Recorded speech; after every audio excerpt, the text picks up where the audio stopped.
Hello everyone, it's the storyteller here. I've prepared something slow, eerie, and sleep-friendly for you tonight. Don't forget to like and subscribe, and let me know in the comments. Are you drifting off already, or still wide awake? Teddy bear. It's all your fault, you know. Picture it now. I was standing at that sparkling marble countertop, sorting through the mail, when I saw it. A thin envelope addressed to Joanne Roberts. It sat on my counter for hours while I cleaned up the kitchen, completed an online yoga workout, and took a hot shower. Young's Storage Company, in red letters as the header to the return address, gave me plenty of info to begin searching online. Final notice stamped in red across the front let me know what it was about. Still, I wanted to know the specifics. I must confess, noticed my first night in the house, there weren't any photos of you. Not even a wedding picture. All of the decor was masculine with sharp corners. No color. Somewhere, deep down, I knew he had erased you. But above that knowledge, I had known I was prepared to replace you. I put on my best little red sundress and made myself lunch. A turkey sandwich, side salad, Diet Coke. Did I purposefully knock over my drink? Onto the letter? No. All right. You caught me. I did. Why would my husband have a letter from a storage company addressed to you? It was easy to open the letter, but the only thing inside was a boring notice about you being behind on payments. How can a ghost be behind on payments? I asked him all those questions over dinner. He wrapped me up in kisses, saying, "I'll sort it all out tomorrow, my dear." I didn't want you to be surrounded by her memory. It seemed cruel, but I couldn't part myself entirely from her. She always had a storage unit to house her stuff, so I just kept it going. His beautiful eyes stared at the leftover gravy on his plate, creating a masterpiece with the mashed potatoes. Then he changed the topic and complimented my dress. Did I mention that Jonathan picked all my dresses for me? I remember that day so vividly, so fondly. We had been walking around the mall on our third date after gorging ourselves on soft pretzels and soda pop, when he pulled me into this shop with a pretty little poppy on the sign. We walked past the mini skirts in neon colors, past the intricately woven crop tops, and into the section at the back of the store where dresses hung on racks with signs reading "discount." All of the tags had little red stickers on them, marking their new price with the old price in block. Black. Print clearly beneath it, so you truly understood the bargain you were getting. Jonathan fingered through them, looked me up and down, and returned to the rack. I did the same, trying to laugh through the pain of explaining my dress size to a new guy. But Jonathan was an old hat at all of this. He was a widower, after all. Mom lost her mind when I told her I met a guy. You know how mothers can be. They just worry. I played it smart, though. I introduced Jonathan into the conversation, all casual, like he was a description of sunny weather. I met a guy, Mom, I said, and her whole body shifted in the salon chair. It was such an abrupt change. Her pedicurist rushed to grab towels and mop up the oily, warm water she had sloshed everywhere. She demanded details. I told her everything I could. That Jonathan was a kind man. That he was incredibly musically talented. That he led the whole church every Sunday at the college mass in song. And, oh yeah, he's a widower. That detail shut her up for a bit.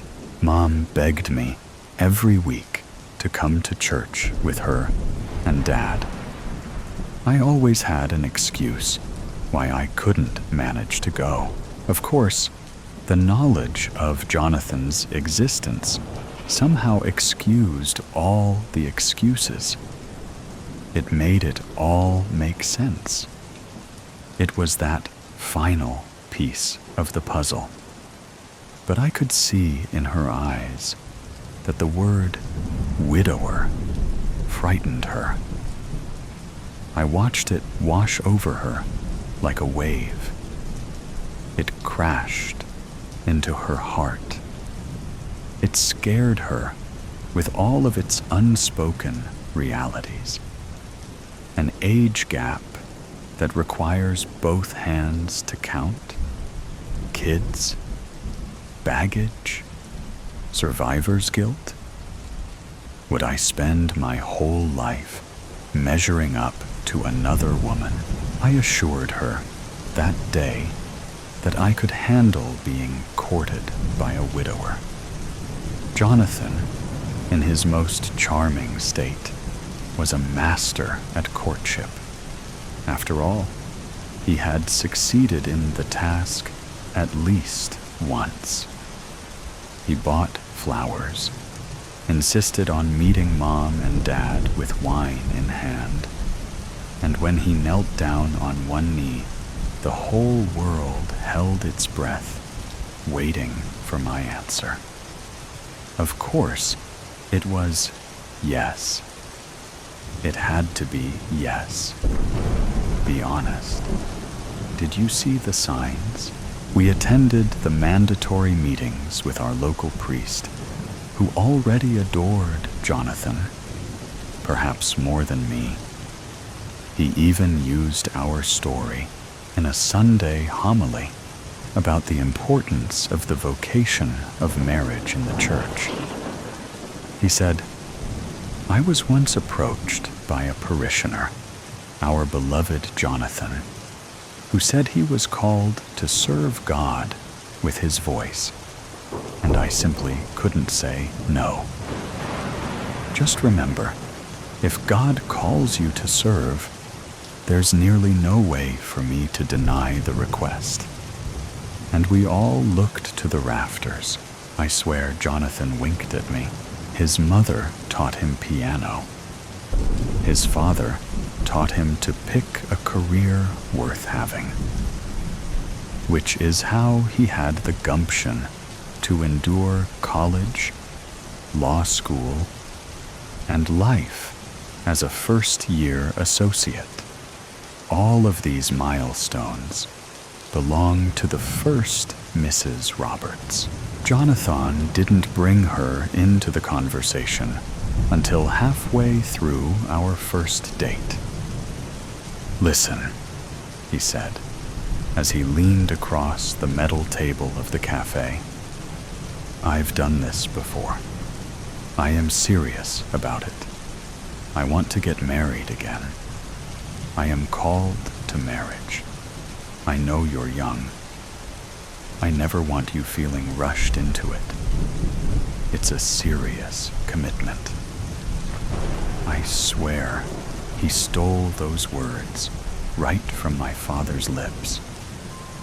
Yet I smiled. I nodded. I promised I could hold it together, and if I squinted, I could block out the stands of gray in his jet black hair. He laughed when I told him that joke. Wouldn't you? Dad takes Jonathan out golfing every weekend, while Mom and I get our nails done. It started out as a habit when we were busy planning the wedding, but it turned into something more for them. They'd come back flushed and happy, giggling, like schoolgirls with secrets. They'd sweep Mom and I up in their arms, and we'd all go out to eat at a fancy restaurant, and Jonathan would pull out his black credit card with that devil-may-care grin before driving me back to the 4-bedroom house I shared with the girls from Bible study. He'd give me a peck on the cheek. I'd press my back up against the cold door and cross out another day on my calendar until graduation. My cap and gown came in a navy blue and gold.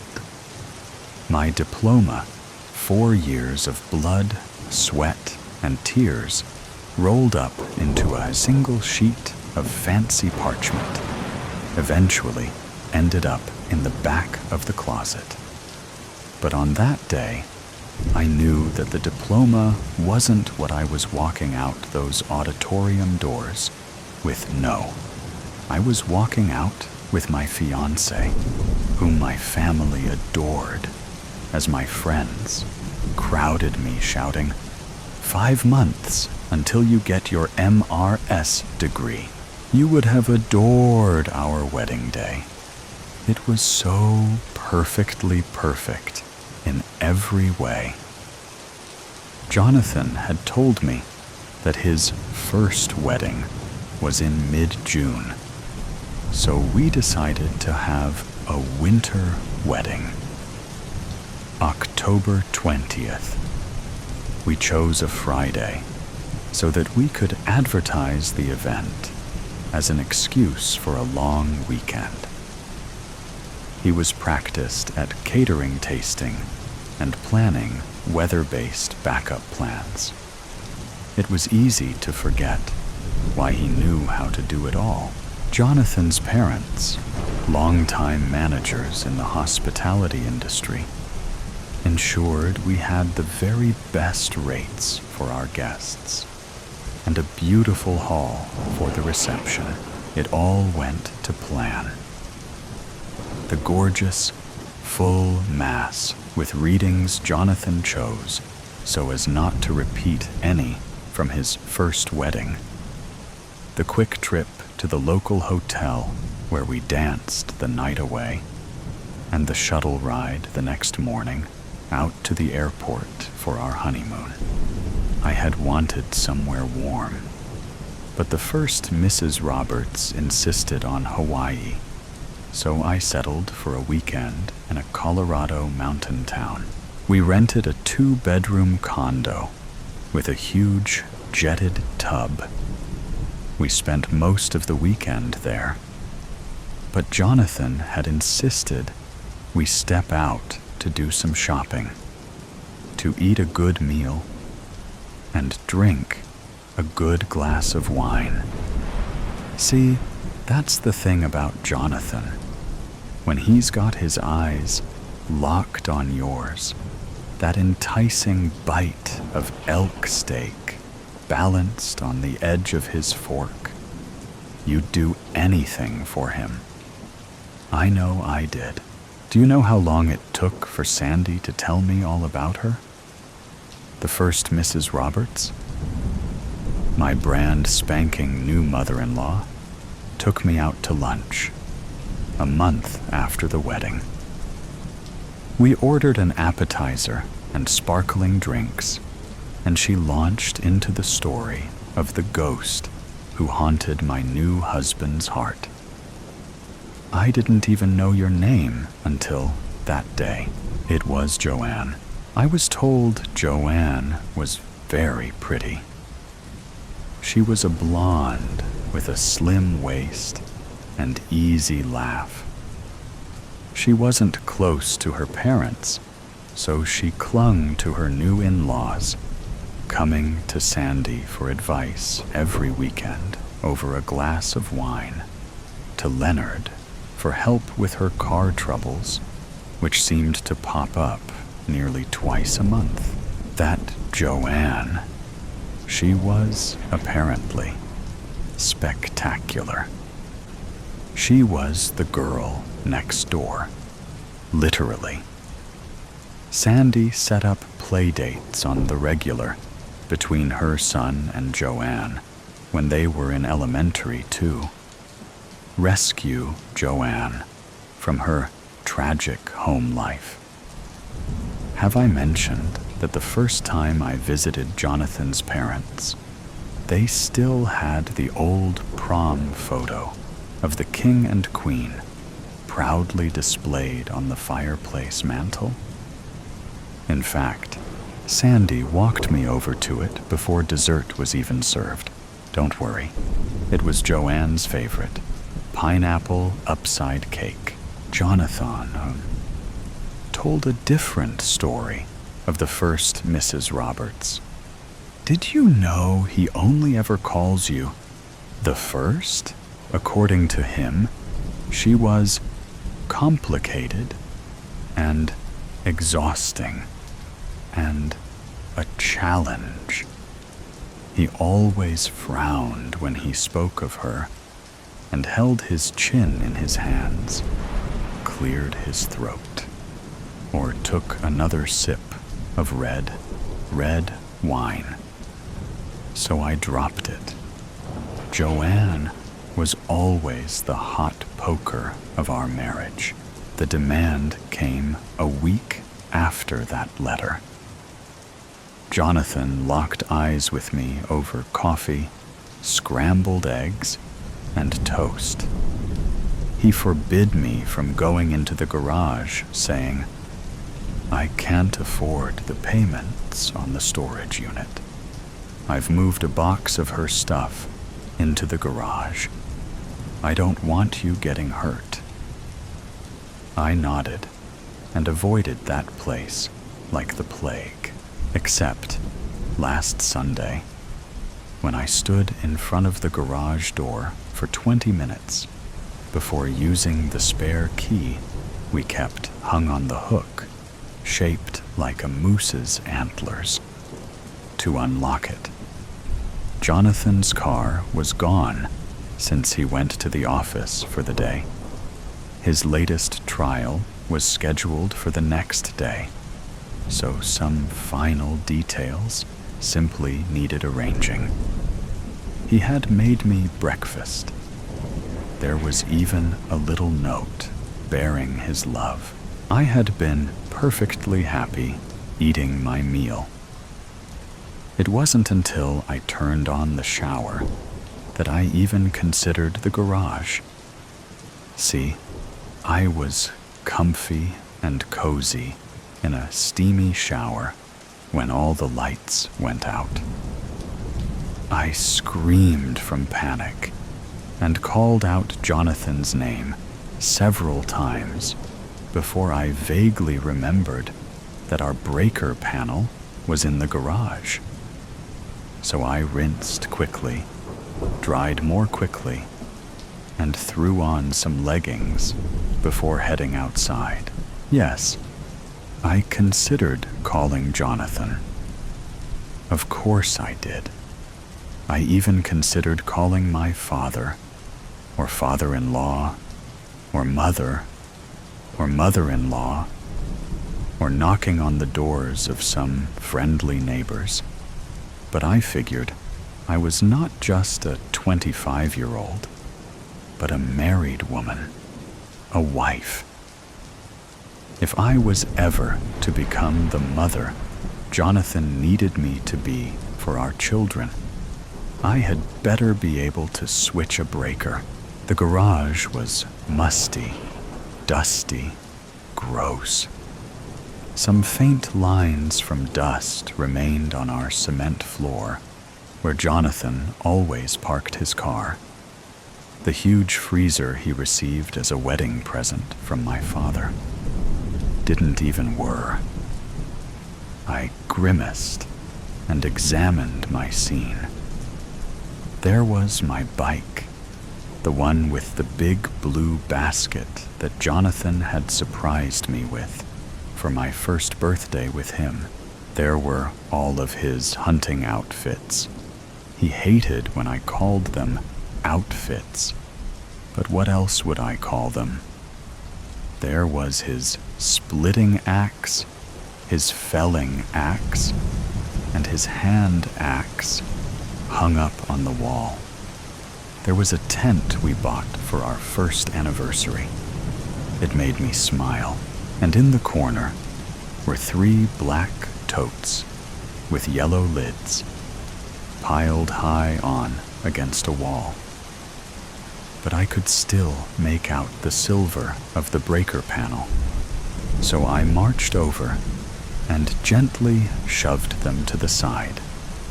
I could clearly see 2 switches weren't like the others, so I clicked them over. The freezer began to whir to life. I was left with a satisfied grin. You would have been proud. I hope we would have been friends in another life.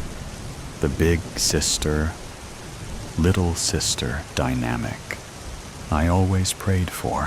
When I went to slide the totes back, the top one fell. I was left to clean up old photo albums of Jonathan's childhood. I had seen all of them before, but still paused to stroke the giggling face of Jonathan on his 10th birthday. Around him, balloons decorated the backyard. A huge cake in the shape of a cowboy hat had lit candles. And of course, the present table was overflowing. His little lips puckered as he blew out the candles. I could practically hear the squeals of excited children. I went to pile the tote back up, but decided to slide the 2 remaining totes back into place first, so as not to have the 3rd one fall again. As they were tucked back into place, I noticed the middle one wasn't quite sealed shut, so I went to close it, and found I couldn't. I heard the sound of Jonathan's voice chastising me. If you're gonna do anything, do it right, or don't do it at all. So I took the yellow lid off. Before me were all of Joanne's dresses. I recognized their bright colors from Sandy's photos.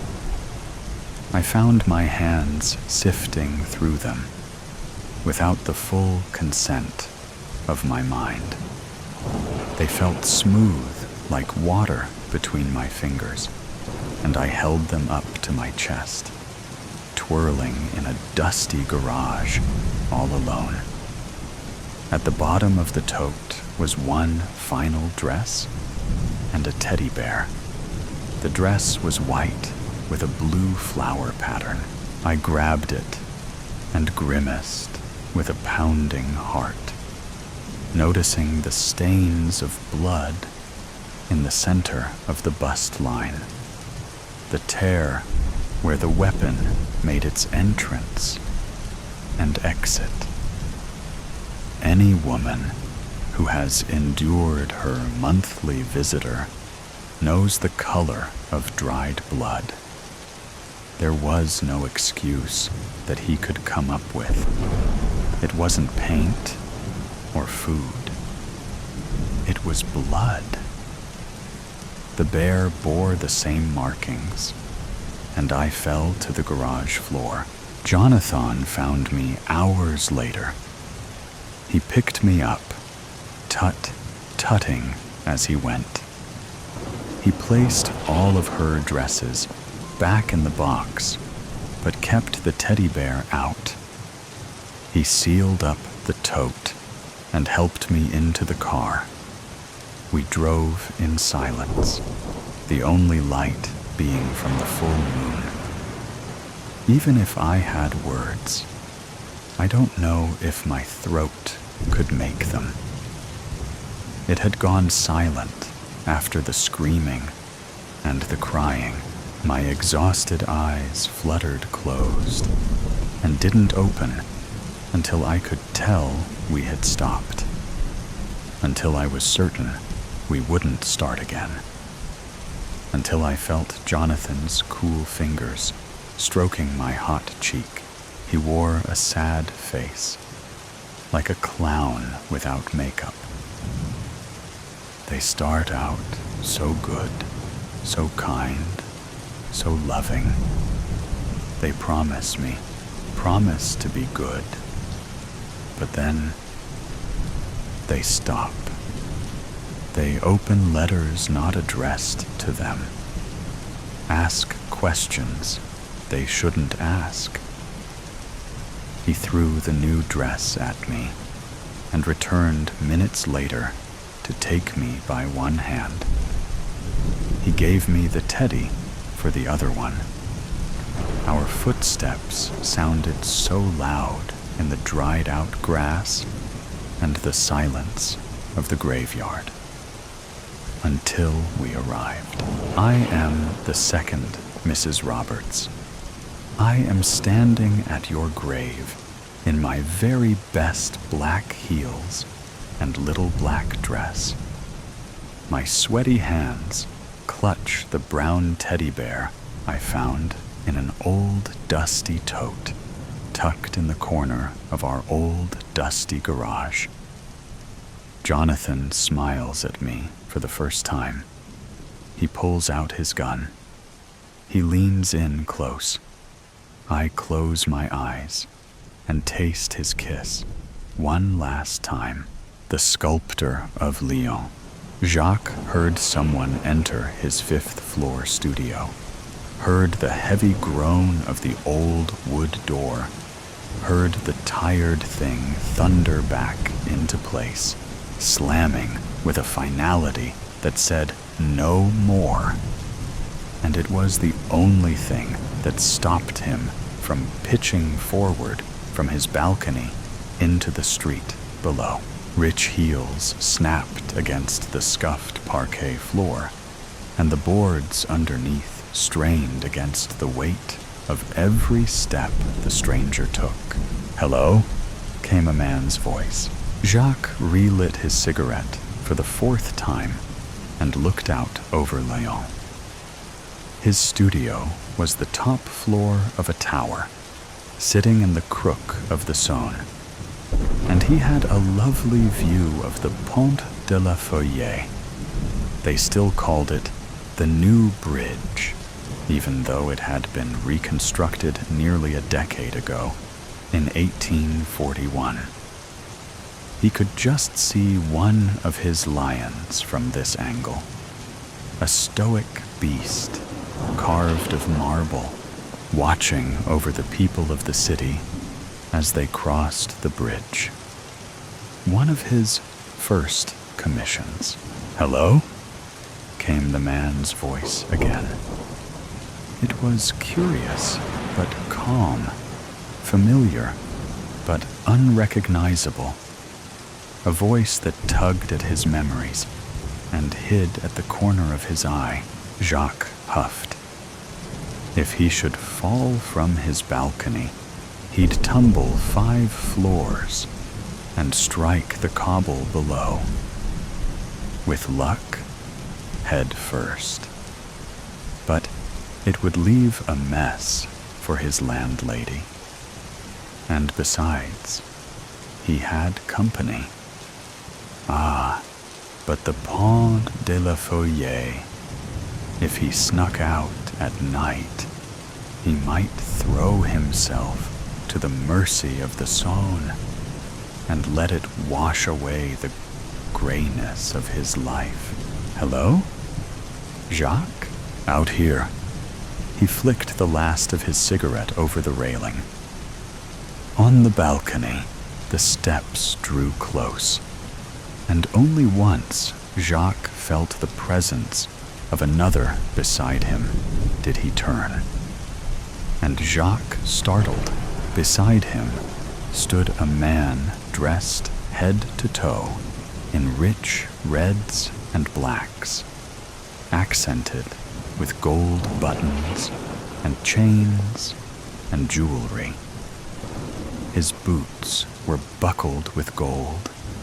His hands were covered in black satin gloves, and upon his head sat a broad-rimmed hat with a white feather in the band. The clothes screamed wealth, if not style, though perhaps they whispered a style to come. Monsieur Desrosiers. Jacques cleared his throat. Pardon me, sir, but I was not expecting you. No matter. Monsieur Desrosiers smiled and patted Jacques on the shoulder. I've come to take a look on my commission. Something cold shifted in Jacques' bowels. The commission. It was the one thing he didn't want to think about, and the one thing he couldn't stop thinking about. It was beautiful. It was hideous. And for better and worse, it was the only thing that kept him alive. If it hadn't been for the chance encounter with Monsieur Desrosiers 3 months ago, on a moonless, foggy night, when Jacques planned to get well drunk and then to go looking for trouble, whether in the dark alleys of Lyon, or in the waters of the Saône, or by means of the loaded pistol he kept in his pocket, he might finally have been done with it all. But when they ran into each other just outside Fournier's, Monsieur Desrosiers insisted they enter the bar and share wine. And when Jacques told him of his misery, of his heartache, of giving up, Monsieur Desrosiers insisted further. I can't do it anymore, Jacques said. Every breath I draw is torture. All I want is to hold her again, to feel her skin against mine. There's no greater pain than that of the heart, said Monsieur Desrosiers. But this is the well from which we draw art. Tell me, what do you intend to do with the piece? I don't know. I will smash it. Impossible, Monsieur Desrosiers said. There was no alarm in his voice, just a statement of fact. I'll not hear another word. I'm commissioning you to finish it. And the price he offered, coupled with the wine, was not something Jacques could refuse. Jacques lit another cigarette. This way, sir. He took his patron to his workshop, a dusty place filled with statuettes, busts, blocks of various stones, and wooden frames, a place dominated by a column of a man's height, covered by a white cloth that promised severe edges. A stool sat before it, and hammers and chisels littered the floor, scattered like afterthoughts. Show me, said Monsieur Desrosiers, circling the covered statue. It's not finished. It cannot possibly be finished. Art never is. Reveal it. It's grotesque.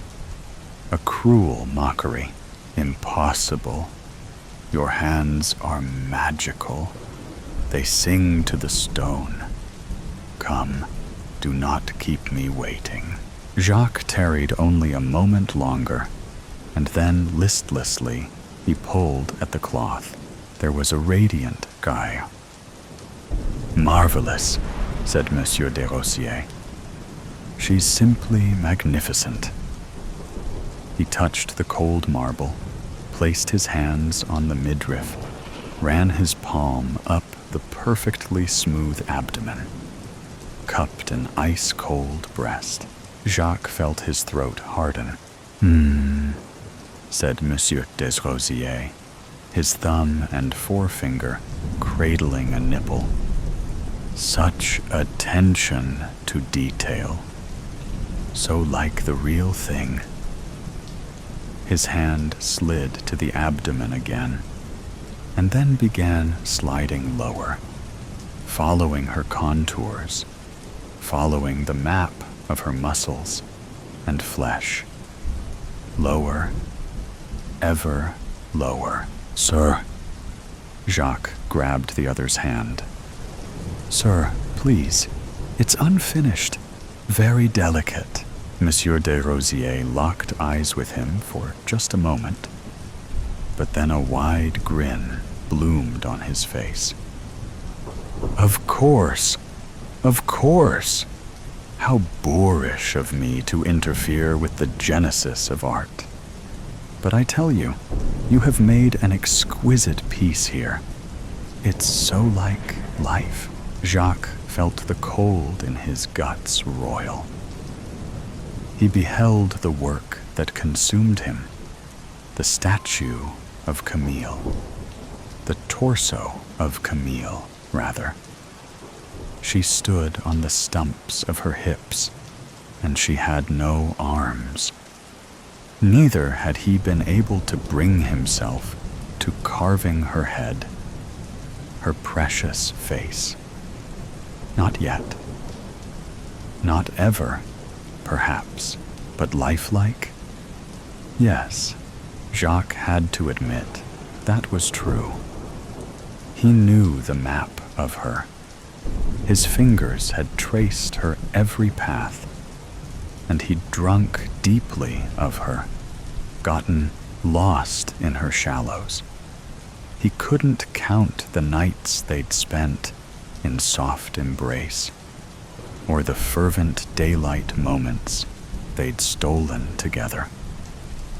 There was no greater love, he knew, and she was forevermore his heart. It was Monsieur Desrosiers that had introduced them. Monsieur Desrosiers, his enigmatic patron, the man who discovered Jacques, who secured his first commissions and helped him build a name for himself. The man convinced of magic hands, convinced that there was nothing they could not sculpt.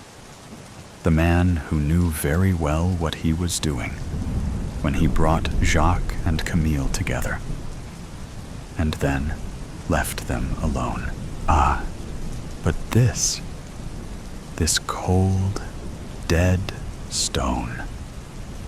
It merely looked like Camille once. Looked like her before her death, before her murder. It was hard and unyielding, and had none of the vibrant warmth of the real thing, of his muse. This was a horrid effigy, and no more. "You have outdone yourself," Monsieur Desrosiers said. "Truly, your work honors my niece." "It's unfinished," Jacques whispered. "I have a hunch it soon will be. I've a sense for these things, as you know. No magic hands myself, but a sense about art, yes. Now come, we will celebrate your progress and looming breakthrough." Monsieur Desrosiers brought libations. They started with wine and moved on to absinthe, and all the while, Monsieur Desrosiers talked about his views on art, and how through it, He firmly believed man could pierce the veil through force of will alone, he said, to create, like God. Jacques' vision swam, but Monsieur Desrosiers seemed cogent no matter how much he downed. But the conditions must be right. We must truly want it, as only the empty heart of the artist wants. Soon, Monsieur Desrosiers said, you are my most prized sculptor in all of my stables. Soon you will prevail. I don't doubt it. Now, I leave you to it. Jacques finished what remained of the bottles after his guest departed, deep in the black of night.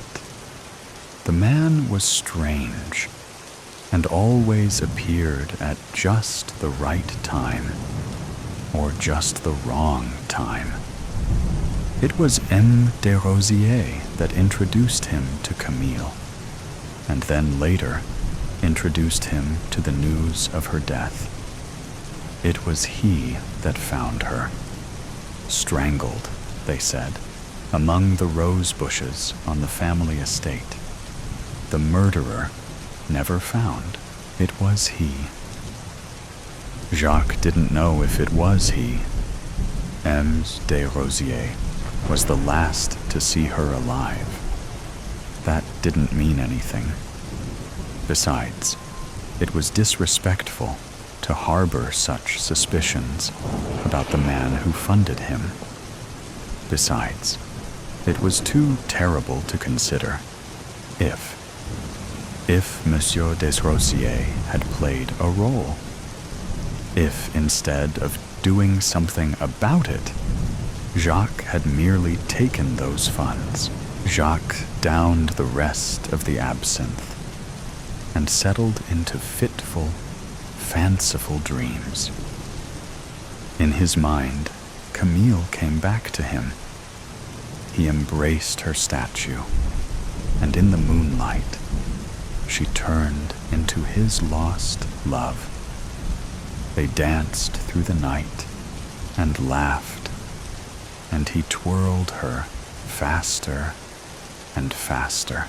1,000 questions filled his mind. How had she returned? What was the other side like? Did she still love him? Did she know he still loved her?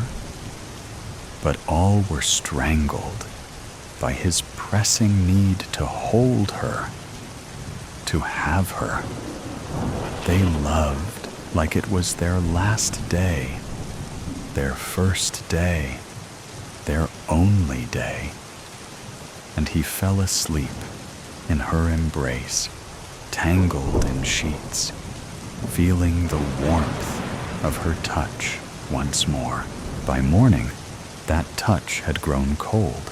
He awoke to a piercing headache and found himself draped over the unfinished statue, the headless, faceless cadaver, the armless and legless corpse, the pale imitation of a woman whose voice he could barely remember, whose touch he craved more than breath itself.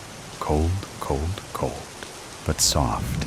He gripped her shoulder and found his fingers sank into the marble, deformed it like skin. Gray skin, pallid skin, and webbed with dark veins, nearly black. He rose to sit, tried to lift her, and found she bent backwards, as though she had a spine, as though she were flesh. Dead flesh. Jacques recoiled, swore. What was this? He wondered. Was this the drink? Had his mind finally broken? That was when he noticed himself sinking into his bed, his sheets bunched in his tightly closed fist, had themselves grown soft and veiny, and covered in irregular tufts of hair. And the bed, a large slab of fibrous meat, heaved under his weight. His other hand sunk into it, and something cracked. He pierced the surface, exposing a shattered, brittle bone and a gush of foul blood. Jacques screamed. The bed heaved under him as he leapt to the floor, and the parquet beneath his feet turned almost at once into a meshwork of impossible fingers, too long and too short, with too many joints, fused at all angles, all writhing and snapping and cracking under his panicked retreat. Every tool he touched turned into a shivering mass of malformed bone and sinew, screaming of wrongness, and every wall he stumbled into blossomed into a rippling bruise, a labyrinthine organ, a tortured thing filled with fluids. The air in his studio grew hot and moist, and blood and other things dribbled from 1,000 open sores. His shrieking unending, he charged for his door and the stairway beyond. But no sooner had he placed his hands on the heavy wood than it cracked into a wee of ribs, hiding a colossal, misshapen heart of dozens of chambers, each beating a deafening drum and spurting gore everywhere. Jacques turned and fled for his balcony. Too late. The balcony itself became a broad, lolling tongue which rolled back and kept him inside, and thousands of jagged, splintered teeth erupted from both the ceiling and the floor. The whole tower shuddered, ground against itself, writhed in fury and meaningless pain, and collapsed under its own weight. It pitched forward and splattered into the Saône with a finality that said, "No more, the green-eyed monster. Beware, for my appetite is hard to satisfy. Once I have sunk my teeth into you, savored your particular taste, it is very hard for me to let go. Think of when you suck juices from the bone, relishing every last drop of roasted meat, or the times when you lick the plate greedily, trusting that no one is watching, sauce dripping from your chin. That is like me, feasting on a most delectable dish. You do not need to be marinated, tenderized, or steeped in spices. I enjoy you quite as you are, yet it is remarkable, your ability to flavor yourself to my liking. Sometimes sweet, sometimes salty, always spicy hot. Oh yes, the dish you serve might seem slow, cooked, but passion is always the flame that roasts you in the end. Basted in your own juices, I just turn the spit, watching the flames lick higher. Curse me if you will, mock me if you must, but I only gnaw on your bones because you tempt me. And like a dog with a bone, you know I must leap and grab shaking you in my jaws. Yes, you can say my appetite disgusts you, this frenzied feeding. But I am only such a glutton because you heap my plate ever higher. If I feast, it is only because you throw such rich pickings my way. I grow, fatten myself on your largesse. The bounty of you, scabs on your knees and scars upon your heart. I lurk in the shadows of your nursery, sniffing out the moment that is ripe for me to bare my teeth and bite. Your baby sister, silhouetted against the nursery window, wreathed in light. Your mother dozes in the rocking chair. The words of a lullaby stream from her mouth, even in sleep. She rocks and croons and kisses the little head. You wonder at this new picture, this piece, so smooth compared to the rough and tumble of time with you. At the door, you watch. Suddenly an intruder in your own home. Knowing the interloper can't enter, mustn't break this peace as then noise. Babies' cries will cut like glass, scenting the air. I smell the musk of your mother's slumber. The baby's sweet new smell, clean of the reek of age and pain, and what you feel when I sink my fangs into you for the first time. You flinch. Of course you do, and try to shake me off. But I clamp down all the harder. Look, I say, shaking you like the rag doll that used to bring you comfort. Look at how she holds her up to your father. Look at how he is enfolding them both in his arms. Where are you in this golden circle? A dark shadow, cast out and forgotten. I bite until I feel your resolve snap, a broken wishbone, and then I know you're a dish I can feast upon my whole life long.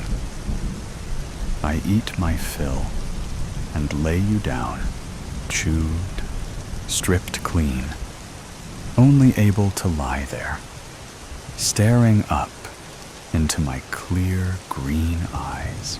But sometimes sweet treats can sicken. That first taste, like a candy kiss, can cloy, and soon it is salty foods I crave. I wait my time, hunger growing, growling in the pit of my stomach, louder as the years pass.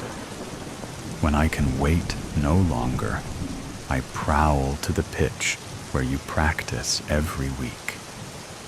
Coach is handing out the accolades: best pass, best team player, and the one you covet, man of the match. He walks down the line and stops by your best friend, shaking him by the hand, slapping him on the back. Stealthily, I latch onto your ankle and sink my teeth into your soft, pliable, and welcoming flesh. And with a small whimper, you let me feed. Others go to the locker, get washed and changed, and you stand there, alone. I gourd and guzzle while you watch him and the girl you long to talk to, a dancing moth around his flame. Yes, sometimes the salt you baste yourself in, week after week, Game after game, night after night, streaming down your face and soaking your pillow, tastes sweeter than all the candy you can buy. But what is my particular favorite, you ask? Well, as you're a fellow epicure, and you won't let it rest, I'll confess. Steep yourself in spices. Give it all a good cayenne kick. Set my mouth on peppery fire, for I like a blast of heat the best. Passion. Yes, that is the marinade you should steep yourself in. Ladle after ladle of thick, oozing passion. And you, poor, tender fool, that is just what you do. Watching them kiss after he brings the cup home for the team. Picturing them hand in hand, kicking up the leaves as the autumn wind lifts their hair and hearts. And as Christmas sweeps in, her snowy mantle wrapped tightly about her, you are roasting in the furnaces of hell. Lying down in the heat you radiate, I feed and feed, growing fatter than the goose and all its trimmings, glistening with fat. I bask in the gluttony you permit me, my green eyes forever trained on you. Indulged, I wax corpulent, rolling with my folds, a Falstaff with fangs. Still you toss me titbits, curled in your bed, picturing your lover, encircled by another's arms. He is faceless, nameless, a fear made flesh which you feed me from your hand.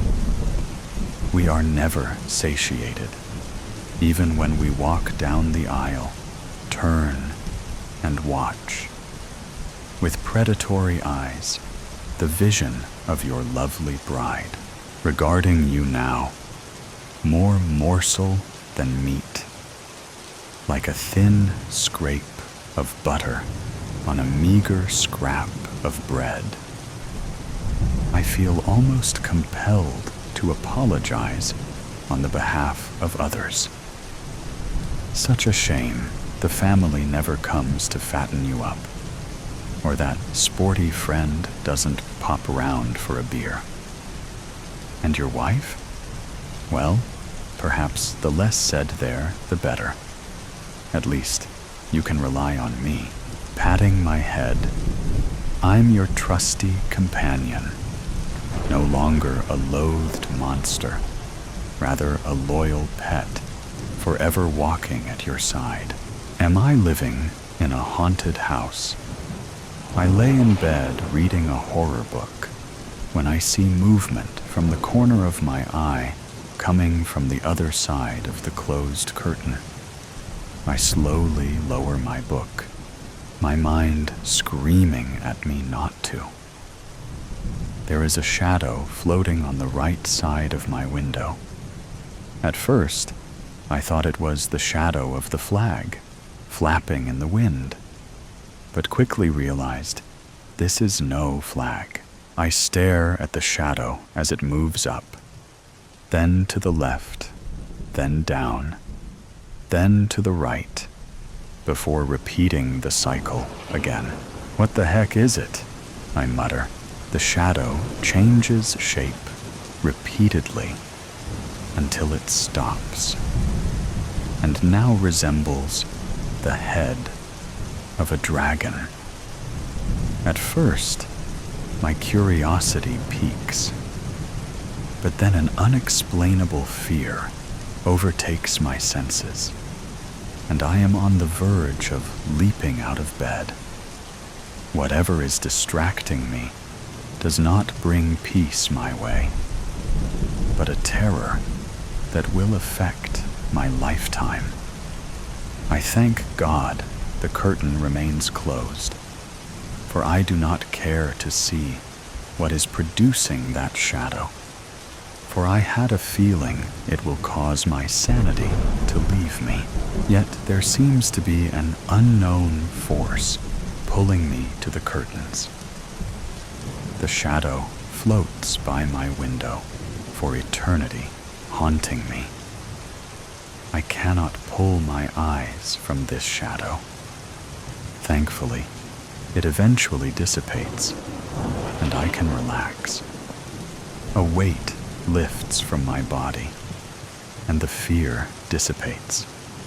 I get up from the bed, wondering if I should go over to the window and throw open the curtains or exit the room. Restroom break, I say to myself as I open the door and walk down the hallway to the bathroom. This is the first eerie episode I had encountered in this house I recently occupied. A one-story home with a garage, living room, dining room, kitchen, laundry room, 3 bedrooms, and 1.5 bathrooms. No talk of evil spirits by the past owners, but would they honestly say such to me? For they did not look like such fools. They were the first occupants when the house came into existence, and all went well for them. That is what they say to the ignorant future owner. For the next week, I did my best to explain the bizarre episode. At first, a floating balloon entangled by the pole of the flag. But I never saw a balloon changing shapes by itself. My imagination tends to run wild, especially when I am reading a book. Could this be my imagination at work? I purchased a couple of small dogs to keep me company not long after. Not intimidating to the human world, but hopefully toward the ones from the beyond. It made me feel much better to have another living being in my house. A month went by when the next episode took place in my house. "Get out of there!" I call out to Bingo, the mischievous one, who is trying to get into the fireplace, for I have thrown the covering to the bacon into the place. As I went back to the recliner, I thought I heard a noise come from the back door. I stop in my tracks and listen for a time, but only hear Bingo moving about. I look around, not seeing Ringo, so possibly him. The dog's food and water dish are in the laundry room, close to the back door, so very will possible, so thought nothing of the matter as I go over to sit, and back to the book on the Crusades. Not long after I started reading, I heard the noise again. It sounded like something tapping on the door, then tapping the floor, then back to tapping the door. I sat there for about a minute, listening to the episode. "Ringo!" I called out. The tapping stopped. What is that dog doing? I get ready to walk around the corner and into the kitchen to the laundry room, when I hear a distinct sound that stops me in my tracks. The sounds of a heavy boot walking from the laundry room toward where I am. I look around, trying to find something to use as a weapon. I see the small baseball bat lying next to the chair. I quickly grabbed the bat as the steps came closer. I raise it up, ready for the intruder to come around the corner. If the intruder has a gun, my life will end. But I will get in a good swing or two I hope. I continue to wait as the footsteps cross the kitchen floor, but seems to be taking too long to appear in front of me. I stand there, not sure what to do. The steps stop, and the anxiety goes up. For is the intruder going to appear, or do I go to it? I ponder if I should call out, but it would more than likely come out as a squeak, so kept my mouth shut. Perspiration covers my body as fear grips me. I stand for who knows how long, trying to decide what to do. Decision abruptly comes forth as I step forward toward the kitchen, with the bat raised to swing. I near the entrance to the kitchen, wondering if I should jump out or peek around the corner. Just get it over with, I thought. I leaped out, prepared to swing, but there was no one there. Instead, Ringo looked up at me. I looked toward the laundry room, seeing no movement. There is no way you could have made those sounds, I said to Ringo. Ringo walked past me into the living room, leaving me to confront the intruder. I meandered through the kitchen toward the laundry room, preparing for the intruder to leap out. But when I entered the laundry room, there was no one there. I checked the doorknob. Locked. What could have created those noises? I muttered. There was only one other place I had not checked out, and that was past the laundry room and into the bathroom. The room only had a sink and a toilet, so there was no space for the perpetrator to hide. I walked to the bathroom, seeing no one in the room. I went over to the window and saw it latched shut. Nothing, I said. I turned around and was about to leave the bathroom when I heard the footsteps again. They started on the other side of the kitchen, coming toward me, but my eyesight saw nothing. I grabbed the doorknob and slammed the door shut as the steps entered the laundry room. I quickly locked the door as the steps came up to the door and stopped. I had the bat raised, ready for whatever tried to break in. If I still had my sanity, I would realize the bat would do nothing to my invisible terror. What am I experiencing? I thought. Too much horror I'm taking in that is bringing madness upon me. I am not a believer in ghosts, but is this what I am encountering? Am I living in a haunted house? I mutter. As I mutter the words, I hear the tapping on the floor, then on the back door, then back to the floor. This went on for a time before it stopped. Then the footsteps started up again, heading to the other end of the kitchen, ending. I slowly opened the door, seeing there was no one around. I need to get out of this area. I rushed toward the living room, at one moment feeling quite cold, but soon I was in the living room by the fireplace. Both dogs lay on the couch, looking at me. "What is your problem?" I can imagine them saying. I went over to the coffee table and grabbed the remote control, put on some sound, and hopefully that will calm me down. I turned on the television and turned up the volume. I did not want to hear the footsteps and the tapping. Part of me wanted to leave the house, to never return. The other half, thinking whatever was creating the noise was not causing me any harm. just freaking me out," I muttered.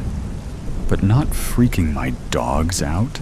I sat down in my chair, with the bat nearby, knowing the bat was useless against a ghost. But it was reassuring to have it near me. Anyway, the rest of the night, I sat in the chair watching the tube, then dozed off to wake up an hour later, wondering if the ghost was still around. There is no way I'm going in that kitchen.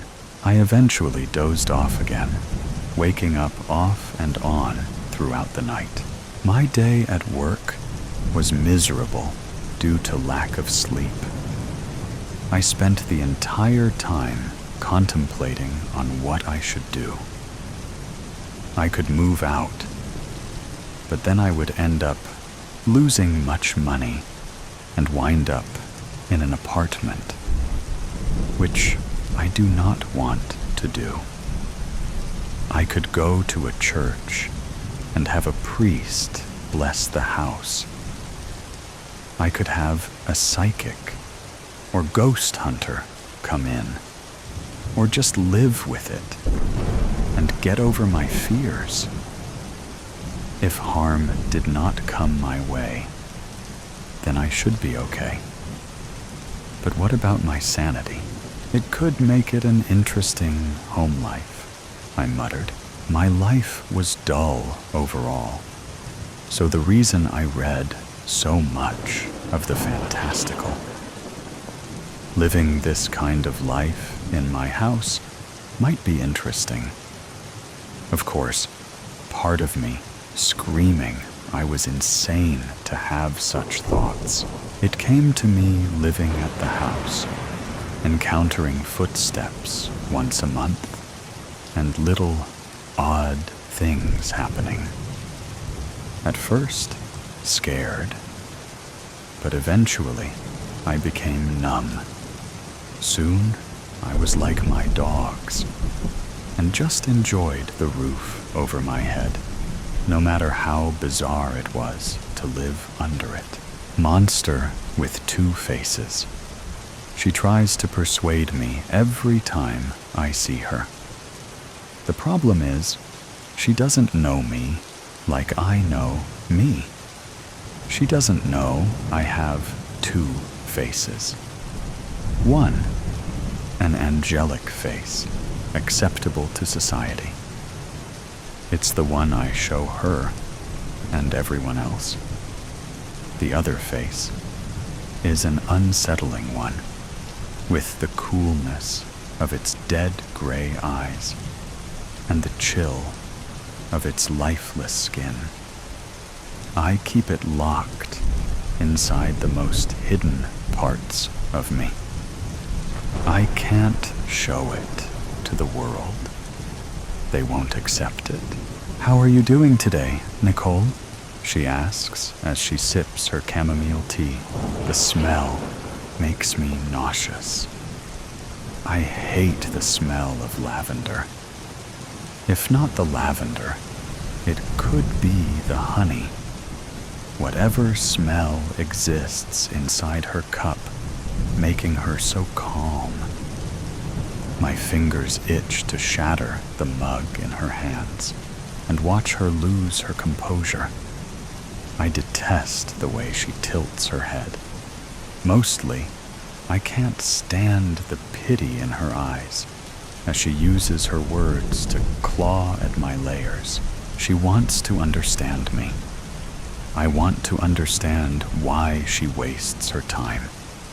I've spent years with myself, and even I don't know how I became this sick creature writhing in on itself in front of her. Actually, that's a lie.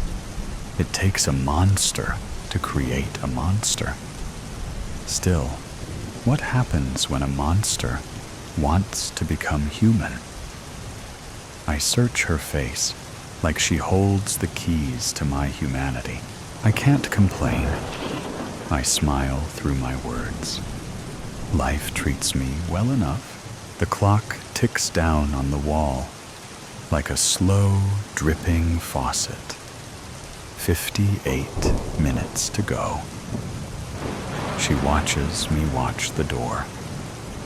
I imagine I look like a dog thrown in a tub for a bath. I need to be clean, yet I watch the door because I hate the water. I watch it like my life depends on it. Any second, the door will crack open with an escape from this horrible magnifying glass I'm under. I wait for more words to pour out of her, like suds washing away the dirtiest parts of me. Last time, we made real progress. I'm proud of you for sharing pieces of your past. It can be hard to share parts of yourself with a stranger. Her words irritate my nervous system, setting me on edge. I'm not sharing parts of me to make her proud. She speaks to me like I have a choice being here. I don't have a choice. I am sick. I am so sick inside. Society says sitting on a couch is the answer to sewing my aching flesh back together into something that looks human. It isn't hard, actually.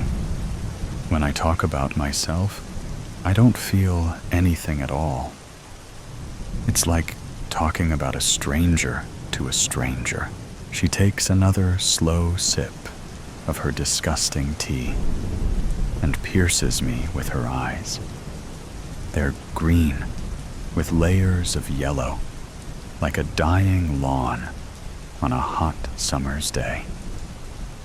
Her legs cross in crisp pants, white like hospital walls.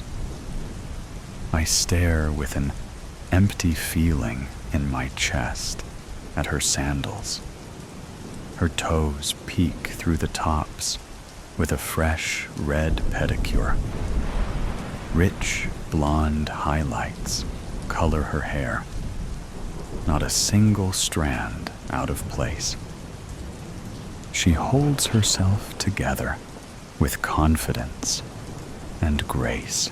I can't help wondering what it's like to love yourself like that. I can't help wondering what it's like to love yourself at all. Last time we spoke about your uncle.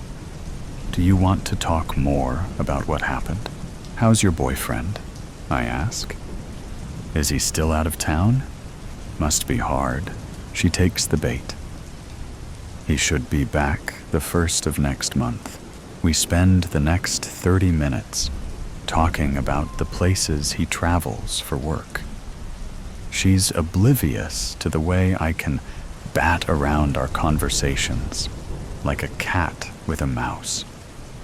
I can't say why I waste these sessions like this. I can, but no one will like the answer. I waste them because I want help, and I don't want help. I want to pretend I'm putting in the work to be more human. Look at me. I am one step closer to being like all the other humans around me. I'm not an empty shell. I am not a monster. With 10 minutes of our session left on the clock, I feel safe sliding over another dirty part of me for her to clean. My fingers tangle themselves in the gray fleece blanket on her couch while I choose my words. I won't tell her the full truth. I'll tell her half and see how she reacts. You never know with humans. They say they want to help you. They only want what's best for you. in my experience, they will throw you under the bus the moment it serves them. I'm not condemning them. Don't get me wrong. How could I? I do the same thing and worse. Sometimes I throw people under the bus for no reason other than because I feel like it. I think I have an addiction, I confess. Her response is safe and neutral. A lot of people struggle with addictions. It takes a lot of courage to ask for help. I rearrange my face into what I think looks like relief. That makes me feel better. Her lips are glossed over with rosy pink tint.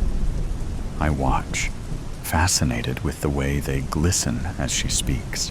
What are you struggling with? I pause before I answer. I'm shifting through my memories of the night before. I've been seeing the same man for 6 weeks. His name isn't important. I don't bother too often with things like that. It lasted a little longer this time than it usually does. Thoughts of his hands on my thighs and his lips on my neck make me shiver. I consider how to tell this perfect blonde woman in front of me how sex is the only thing that makes me feel anything at all.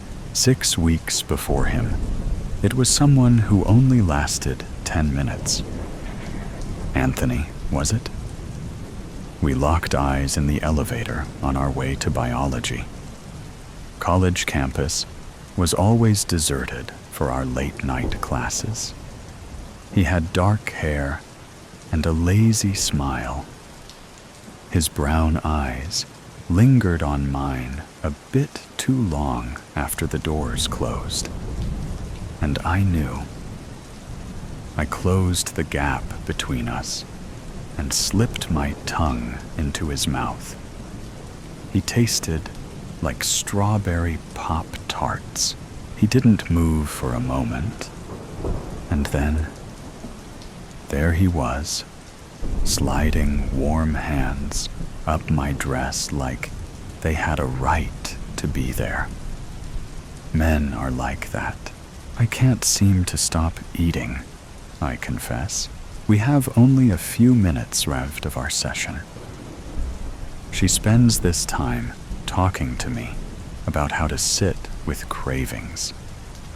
It's all in one ear and out the other. She tells me when the impulses hit me, try to resist for as long as I can. If I can resist for 1 hour, resist for 1 hour. If I can resist for 5 minutes, resist for 5 minutes. I smile and thank her for the session. You help me so much. I am grateful for these discussions.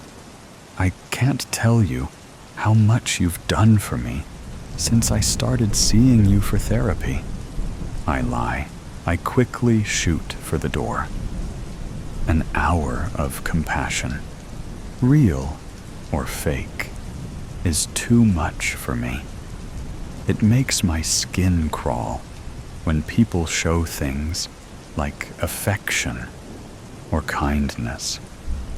I wish she would tell me I'm disgusting. I long to hear her tell me I am a waste of space who can't be saved. Anything out of those perfect pink lips resembling the truth. Instead, she wastes all our time with empty words as she tries to convince me I am not a monster. Hours after our session, I find myself with a strange man I don't know. We had talked earlier on a dating app.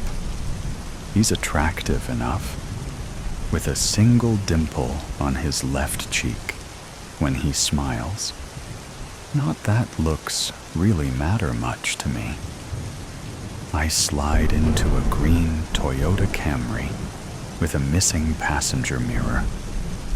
It smells like cigarettes and old fast food bags. "Baby, you are so hot," he tells me as he paws at my thigh with his calloused fingers. I'll be honest, there is a small part of me who wishes I would stop doing this to myself. I hate the way I give myself to anyone who asks. Yet, that's the thing about addictions. Even if you hate yourself for it, you can't stop. I take his hand and slide it further up my skirt. I hear him breathe in deep, and I can tell how much he wants me. His car brings us to a gloomy-looking house in a sketchy part of town. We are in a dark room that smells like sweat. Before I can blink, he is on me. His fingers are wrapping around my throat. He holds me down, taking what he wants. His other hand is lost in my hair. He pulls it rough enough. It stings, bringing tears to my eyes. I want to scream for him to stop. I don't. Like I told you before, I'm sick inside. I hold myself hostage and force myself to lay still. I won't escape from this. I'll stay until I learn to love it. If I were a bit more human, this would be nothing for me. I'd love it all the same ways all the other humans do. It's only because I am a monster that I feel disgusting inside. The night sky is empty, abandoned by the moon, as we climb in the car for him to take me home. He tells me how captivated he is by my smile, how when he saw it for the first time, he felt like he was the only person left in the world. He asks me when he can see me again. I already know the answer as I climb from his car to the asphalt parking lot, glittering in the street light. The concrete stairwell swallows me into its many shadows, and I am indifferent to the fact I'll never see him again. Another week passes, and I am on her couch again, the therapist. I can feel the bruises on my thighs. There are marks all over my body she can't see, even as I sit in front of her. It's always like this. How often do we sit in front of another person's eyes, and they can't see the wounds covering us? It makes me laugh. Part of me thinks I should confess. I don't bother. You can't tell someone about the wounds you inflict on yourself. Wasn't I asking for it? How are we doing this week, Nicole? I'm fine. How are you? Small talk makes me gag. Even so, I've learned to play the game over the years. It's empty when someone asks you how you are. They ask, yet I promise, when you tell them what's really beneath your surface, they will avoid you after. We're all liars here. Monsters like me are more willing to admit the truth. Ironic, isn't it? How are the nightmares? My body clenches at her words, like she hit me. This is what I'm here for, I remind myself. I'm here to fix my disfigured mind, my malformed thinking, my disturbed existence. I'm here to become human again. He was in them, I admit. As soon as I say the words, he's there with me on the couch. He tucks loose pieces of hair behind my ear and drags me back to our memories together. You're such a pretty girl, Nicole. You know it, don't you? I am 10 years old again, and I nod. I love it when he makes me feel special like this. I am the only one he talks to this way. I mean so much to him. He places an innocent hand on my shoulder and then pulls with long fingers at the lace on my sleeves. Do you like this dress I bought for you? I love it, I tell him, while I give the white lacy dress a twirl for his viewing pleasure. I never knew my dad, so this relationship is special for me. Uncle Dean always goes out of his way to do nice things for my sake. No one has to tell me how lucky I am to have him take care of me.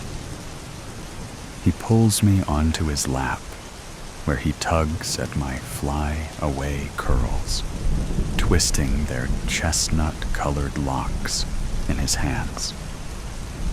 People tell him all the time what a cute little girl he has. They tell me I look like him. It's almost as if I'm his daughter and not his niece. I've been thinking, Nicole, you are getting older now. And with what a pretty girl you're turning out to be, we have some things to talk about. I look at his eyes, a cold mixture of gray and blue, and hang on to his every word. I've noticed in the past the way people look at him when we go out together.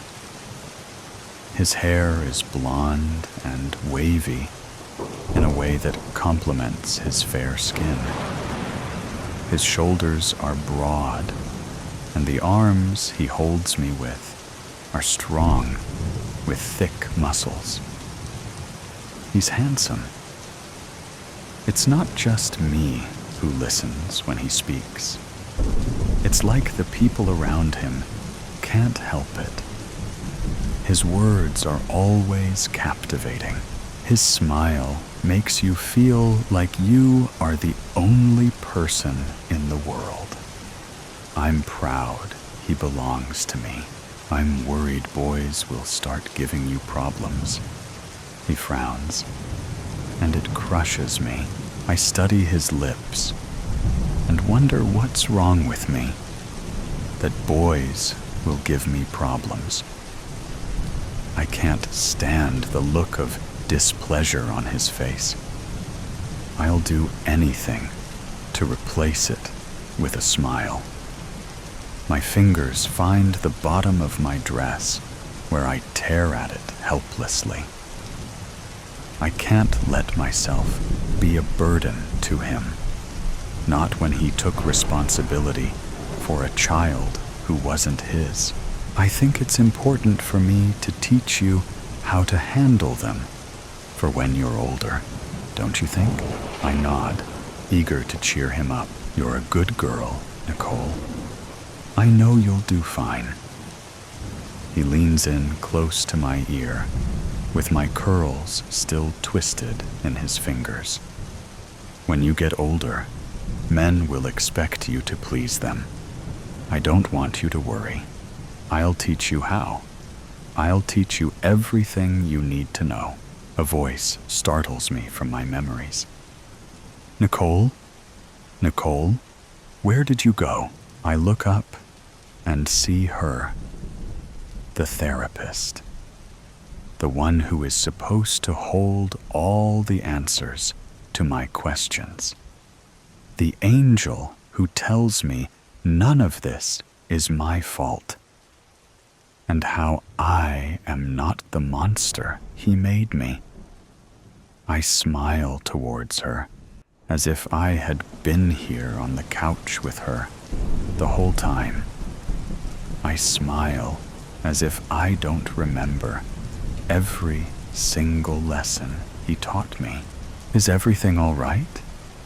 Her eyes are concerned. You have tears running down your face. I lift a hand to my cheek and realize she's telling the truth. I touch the wetness with fingers that don't feel like my own. This happens to me all the time. I'm in my body, but I'm not. I don't understand where the tears come from either. After all, I am a monster. I'm numb. Whether I hurt others or make them laugh, I feel nothing inside me at all. This is a safe place, Nicole. I'm here to listen. I can't help finding her words amusing. I've been to safe places before, you see. That's where I discovered safe places are the most dangerous places of all. The places where you let down your guard and trust the people around you, leave you vulnerable. Those kinds of places are where monsters live. You enter them and never know they're watching you, waiting. They wait for the moments they can bury their claws into your flesh, taking things from you that you will never get back. Monsters are real, despite those who lack conviction. It's only fools who believe in safe places.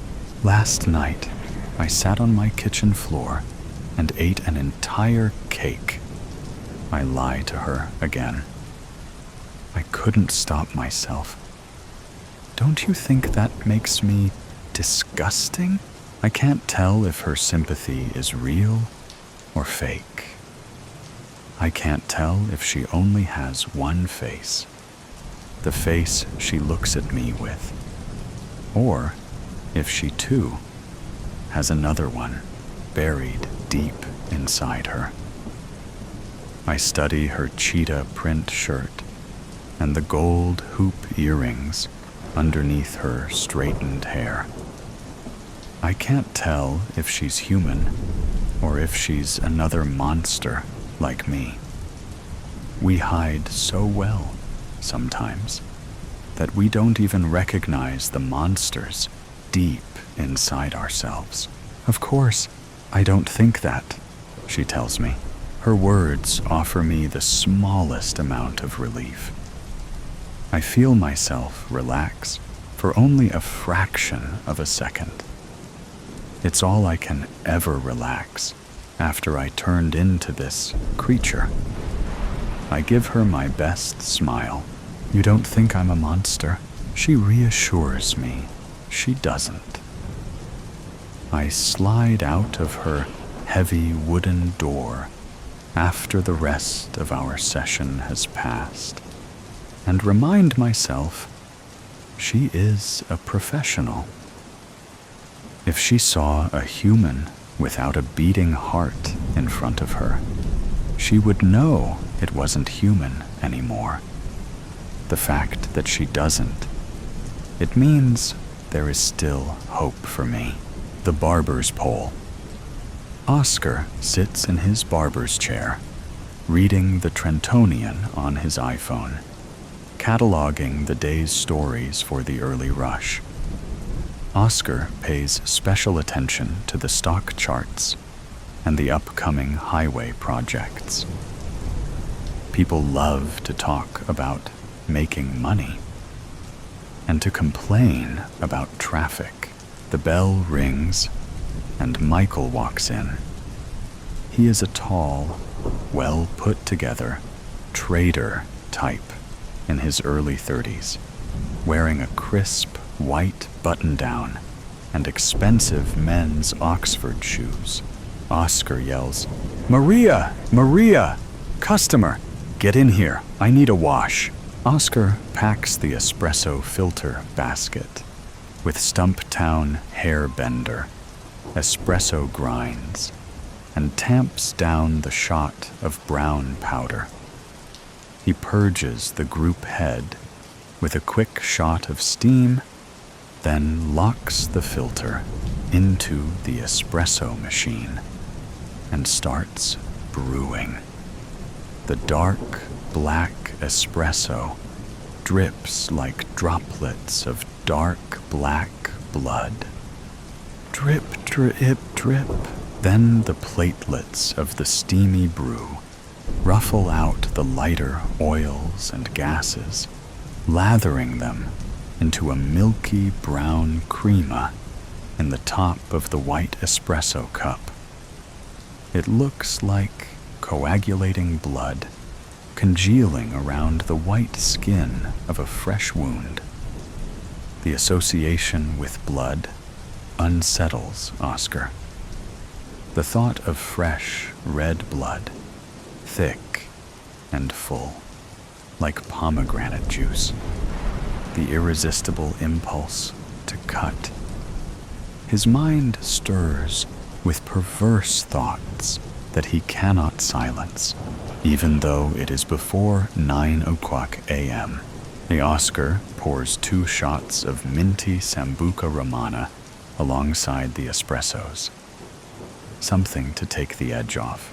Hair of the dog that bit ya, Oscar says, thinking of bite marks on an arm and the serrated cuts of the canine teeth drawing out syrupy red nectar.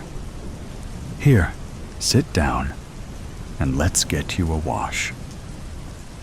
Oscar ushers Michael over to Maria's washing station and down into the sliding chair that leans back over the sink and pushes his head back over the neck rest. Oscar takes his shot and feels a gnawing in his stomach at the thought of blood, an unfathomable craving to drain life from the veins. Maria has inky black hair, still wet from her own morning shower. The fresh, earthy shampoo scents of lavender and mint waft off of her. She also has a hint of a touch of perfume, maybe a Chanel, tantalizing with a musky base and notes of fresh, dense jasmine and the acidic afterbite of citrus. She is college age, but too young to drink legally. Fresh and pure, with clean blue eyes and smooth skin. She speaks in a sing-song way, softly, like a hushed breath. Here, close your eyes. Here, is it too warm? Now, relax your shoulders. Almost done. Oscar is making a trade on his dual trading screens in the corner to distract himself from his bloodlust while he waits for Michael's wash to be finished.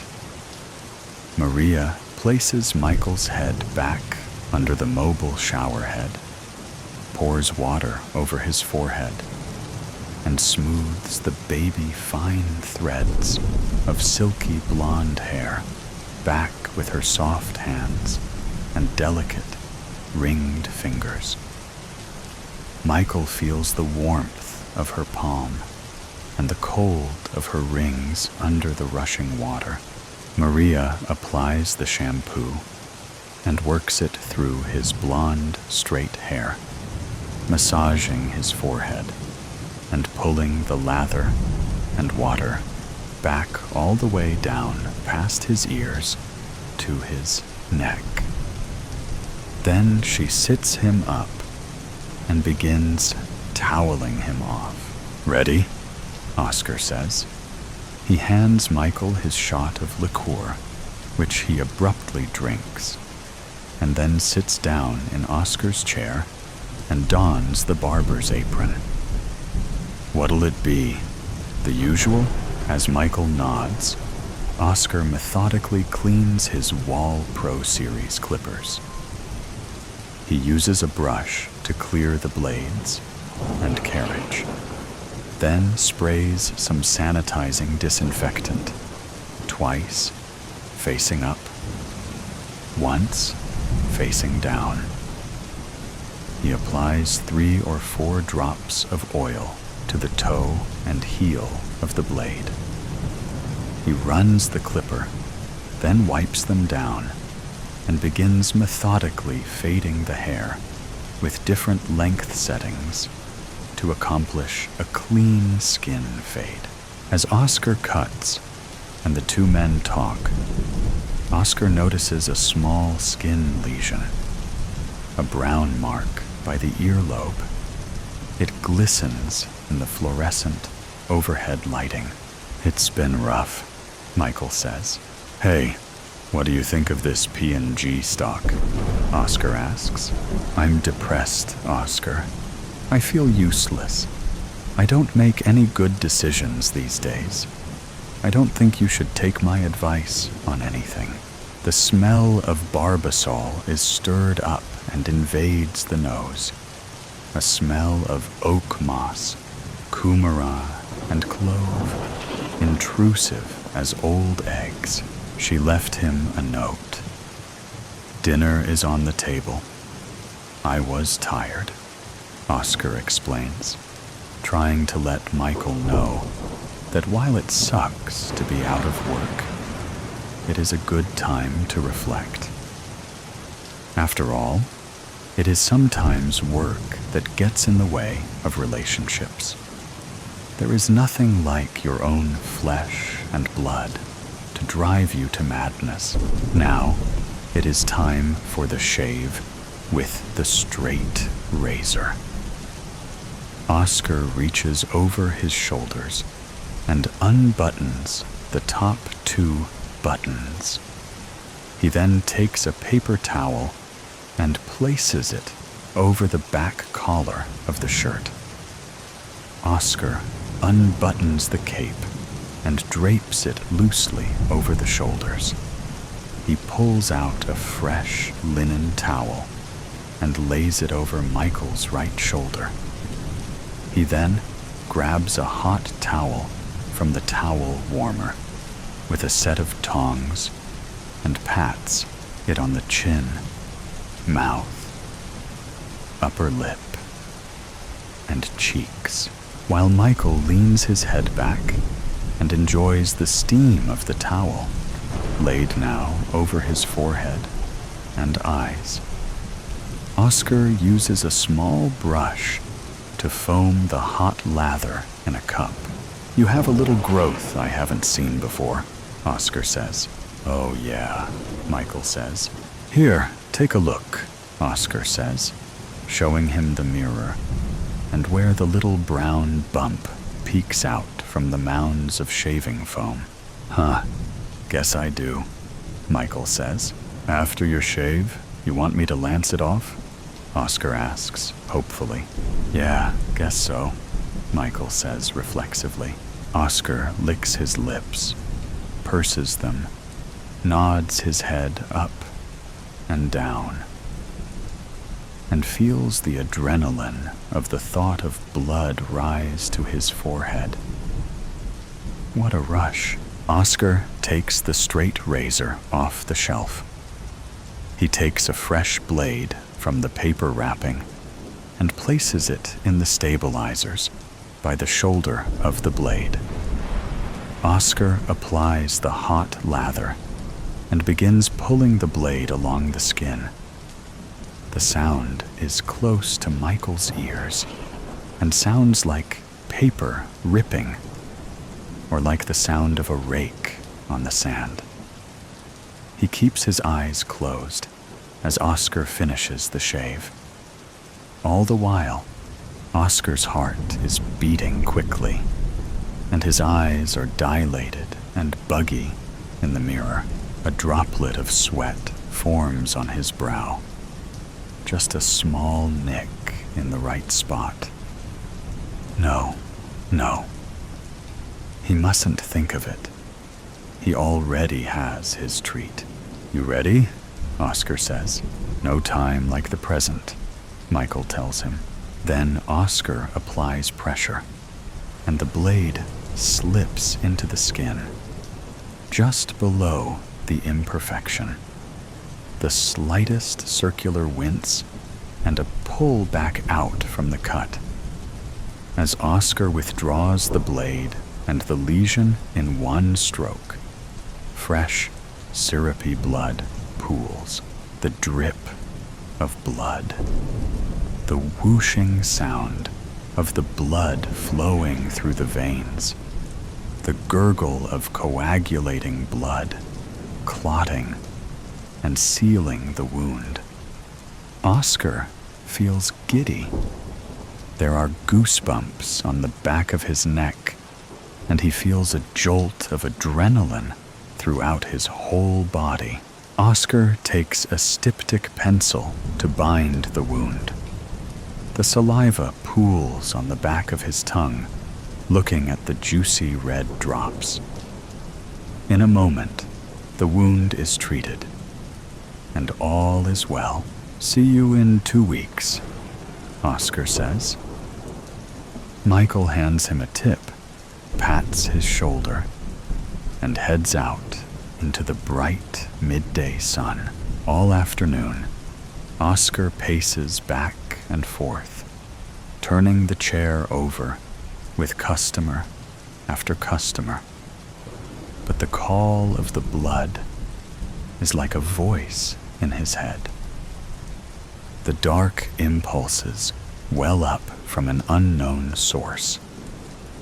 Try as he might, Oscar can't put it out of his mind. Oscar knows that in medieval times, the barber's pole was a sign of the bloodletting that old-time barber surgeons would perform in their shops. The poles are blue for the veins revealed under a tourniquet, and red for the flowing blood. It was thought that draining one's blood into a metal dish would extract bad humors that caused disease. Barbers also performed amputations, pulled and cleaned teeth, set bones, and even delivered babies. But Oscar could not get the thought of blood out of his head. E.B. had gone down to Two Brothers Pizza and brought back an Italian sub that smelled like wet feet and oil. As he ate it in giant bites, Oscar thought of the gush of blood a bite into human flesh would make. Maria skipped over and plopped down in Oscar's chair. You want me to scrape clean all the baby hairs on the back of your neck? Oscar asks Maria. If it isn't too much trouble, she whispers. Oscar gets his blade ready and pulls up Maria's hair into a high bun, carefully making sure to get all of it held up in the air. Oscar applies the hot foam lather. He begins scraping clean the neckline, but he can see and feel the arteries and veins drawing up her neck. The sound of the blood vessels, the blue rivers running just below the surface, the smell of her Chanel perfume, the moist, young, supple skin. Oscar cannot resist the perverse longing for blood. He is disgusted with himself, ashamed. But the cut is everything. Almost done, Oscar says, tensing the blade in his hand and looking for his mark. Thank you so much, Maria says.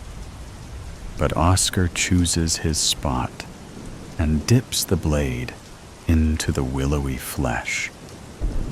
A gush of blood spurts. A gusher. It spurts in a few plops, like a garden hose with your thumb over the nozzle, then drips down onto the rim of her white crew neck shirt, pooling out into the linen fibers. "Ow!" she yells. "Did you cut me?" "Just a little nick. That's all," Oscar says. But his heart is racing and his hands are shaking from the excitement. He tends to her wound quickly, efficiently, and professionally, with great care. But Maria is not having it. "I'm outta here, Pops. Until I get this looked at. Thanks a lot." "Thanks for nothing," Maria says as she stomps out. "But she will be back." Oscar smiles and pours himself some Sambuca Romana. "EB," he says, "isn't it just the darndest thing how satisfying it is to make a clean cut?" The fat apprentice barber looks up in shock, red onion and ham hanging out of his mouth, and attempts a smile, totally at a loss for what his boss is talking about. Oscar searches online for a proper bleeding bowl. Obviously, there is no such thing on Amazon. So, Oscar chooses an elegant stainless steel reserve bowl. At $43, it is a luxury purchase. Next, Oscar has to get his hands on a fleam. This is the best way to do bloodletting. It is clean and precise and quick, unless you tap the blade too hard and sever an artery. One would be surprised how fast a femoral artery bleeds out. Oscar purchases some tourniquets and various medical supplies. What will someone think if they find out what he is up to? A few days have passed, and Oscar's order has arrived. And this is Oscar's chance. Marjorie sits in Oscar's chair. She is in her 70s, a large black woman who wears gorgeous dresses and maintains the vanity of a much younger woman. She has great, dyed black hair that falls in waves. The fat of her lips and jowls is all in the right places to make for an inviting face that warms and endears. Found a spot on my liver. Maybe that is what is giving me all these liver spots and spider veins, she says. Maybe, Oscar says with a knowing grin. What's that look for? She asks. Nothing. It's just that they used to have a way to purify the liver. Back a long, long time ago, in medieval times. Purify the liver. Oh, yes, please. I could use some of that, Marjorie says. It's a little gothic, if you know what I mean. It involves a cut in the arm and draining your blood, Oscar says, as matter-of-factly as he can. Are you missing a screw? She says. I didn't think you'd be interested. It's only for people who are really serious about maintaining a youthful look, Oscar says. Evil humors. Heavens to Betsy. What will they think of next? She asks. Like I said, not for you. I already knew when I brought it up. But I have had some who've had miraculous results, Oscar said. Now, these results, it can clear up the skin, she asks. You would never believe me if I told you. Takes off 10 years, Oscar says. More than that, if you cut too deep, I'd imagine, Marjorie says. Well, we are all finished with your cut, so if there's nothing, I'll do it, Marjorie says. What, really? Oscar asks. Of course. 10 years. I have to see for myself, Marjorie says. Oscar fastens the tourniquet below her bicep. The veins under her black skin come forward. Deep blue rivers. Oscar begins to sweat, and his hands grow damp. 1 second, he yells, rushing to the back room for his bleeding bowl and phlegm. In seconds, he emerges with the utensils. Marjorie is singing, "Dit-da-dum, did-da-dum." Are you washed in the blood? In the soul-cleansing blood of the Lamb? Are your garments spotless? Are they white as snow? Are you washed in the blood of the Lamb? As she hums and sings, Oscar sharpens the blade of the phlegm. He places the bleeding bowl on the floor below her left arm. Are you ready, Marjorie? Oscar asks in hushed tones. Are you ready? Let's get it over with already, she says. Oscar places the phlegm and its triangular blade just over the blood vessel on her left arm. It will just sting a bit, Oscar says, swinging his fist and digging the phlegm deep into her arm. Oh dear, Marjorie says. I already feel a bit lightheaded. Oscar sees the trickle of blood run down the arm to the fingers and the drip, drip, drip, drip into the bowl. He grabs her bicep with pumping squeezes and says, more like this, Marge. This is better. Stop, Oscar. You are hurting me, Marjorie says. Just a little more, and it'll run good, Oscar says, with faraway eyes, glazed over in a helical madness. I'm losing too much blood, Marjoire cries. I'm going to bleed out. But Oscar cleans the wound with alcohol, does a quick butterfly stitch to seal the vein and the wound, and makes quick work with the bandages. Marjorie is ghastly pale. She gets up. She is trembling. She drops some money on the floor and turns and walks out in a trance. I won't be seeing her again, Oscar thinks, as the little bell sounds. And she leaves. In the back of the shop, with the blood bowl in hand, engorged in endorphins, Oscar observes the blood, sniffs it, puts in a finger, swirls it around, and indulges in a little taste. It tastes like steak. It tastes great. E.B. comes back from running errands and storms right up to Oscar when he walks in. Boss, I got a call from Marjorie Jones on my way back over, E.B. says. Did you get the inspection stickers? Oscar says, referring to a little side business they have selling fake inspection stickers that are supposedly from the DMV.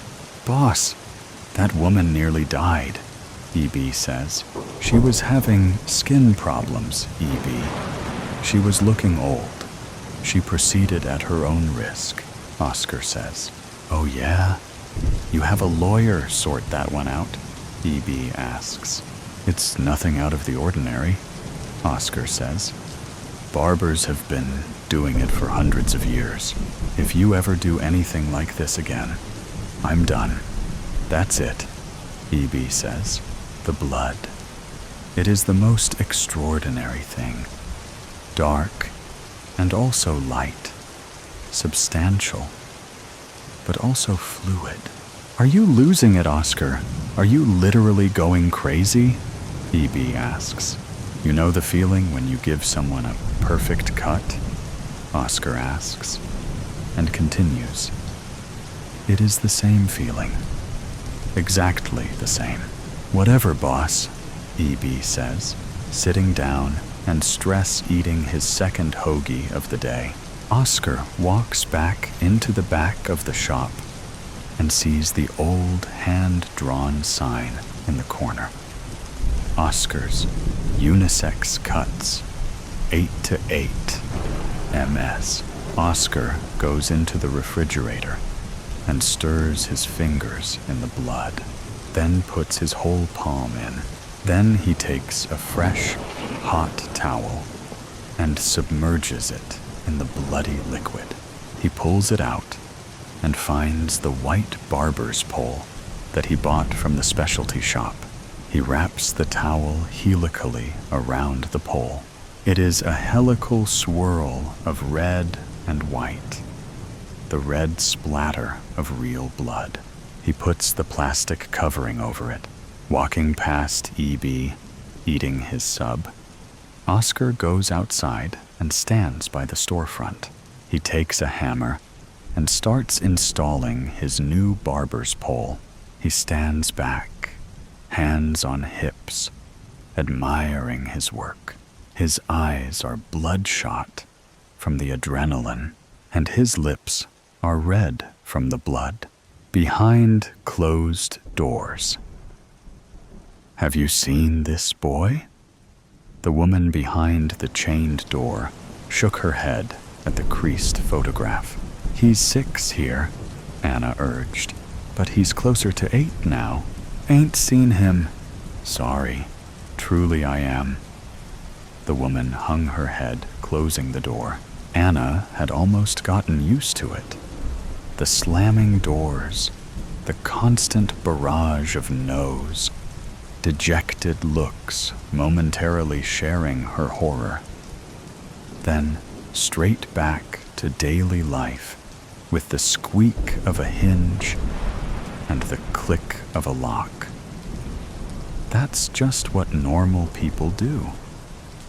Life goes on, for most. Times she wished she could close the door on it, say goodbye, give up. But what kind of mother would that make her? Sliding the photo into her inside jacket pocket, she pressed it to her chest, where he belonged. Men huddled on the apartment steps, threw dice, and glared at her as she left. Women shouting from sash windows at kids playing on the street shook their heads at the sight of her.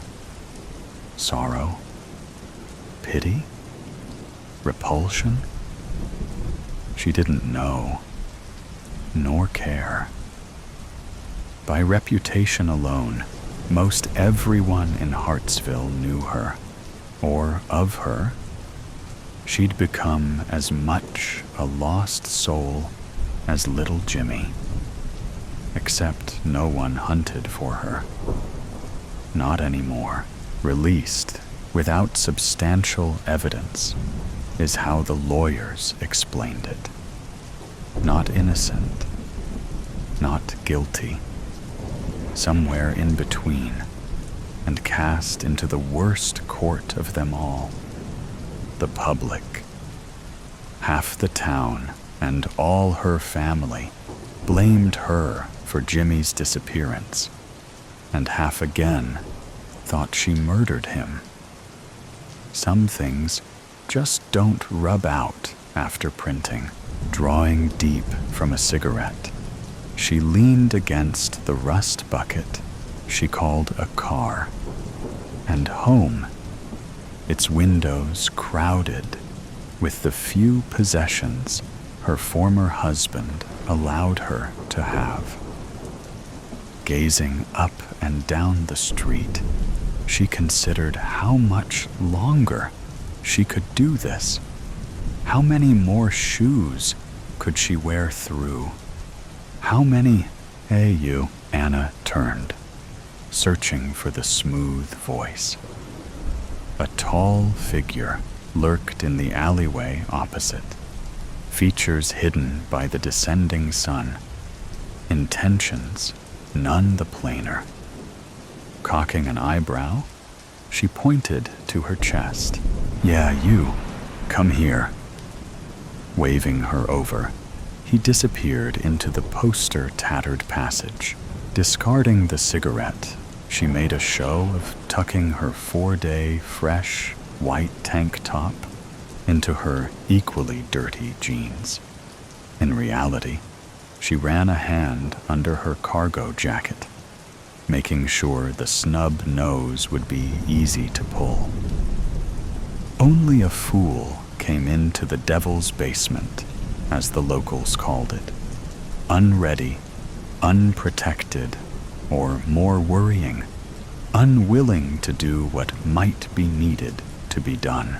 Steadying her breathing, she edged between the cars and made for the mystery man, standing at the other end now, one foot on the crumbling red brickwork, arms folded, eyes closed, his head tilted to the gathering clouds.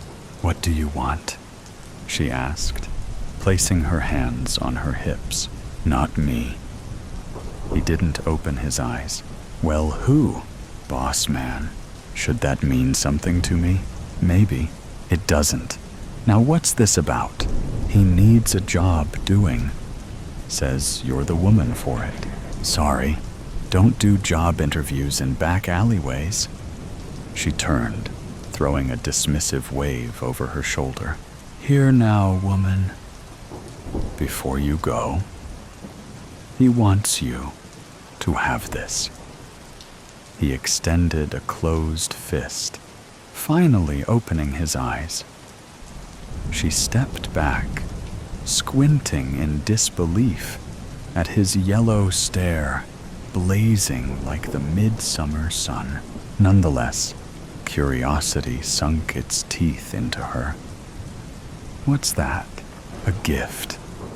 If you like, more be waiting after a ride in that car down there."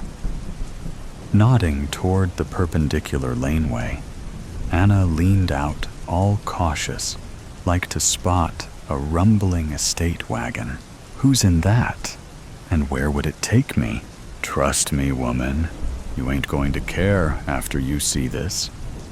He waggled his fist. She extended a shaking palm. His fingers unfurled. Her heart stopped, then hammered, temple thumping loud. Impossible. Stomach knotting, hairs spiked the length of her neck. How? Dizziness overcame her, faint, happy, angry. It was all too much. Tears welled as she lifted that tiny yellow watch. The one with the cracked Power Ranger face Jimmy flipped open and shut when he got nervous. Terrified of the answer, yet hoping it to be true, she turned it over. J.C. engraved on its back. Jimmy Crawford, her Jimmy.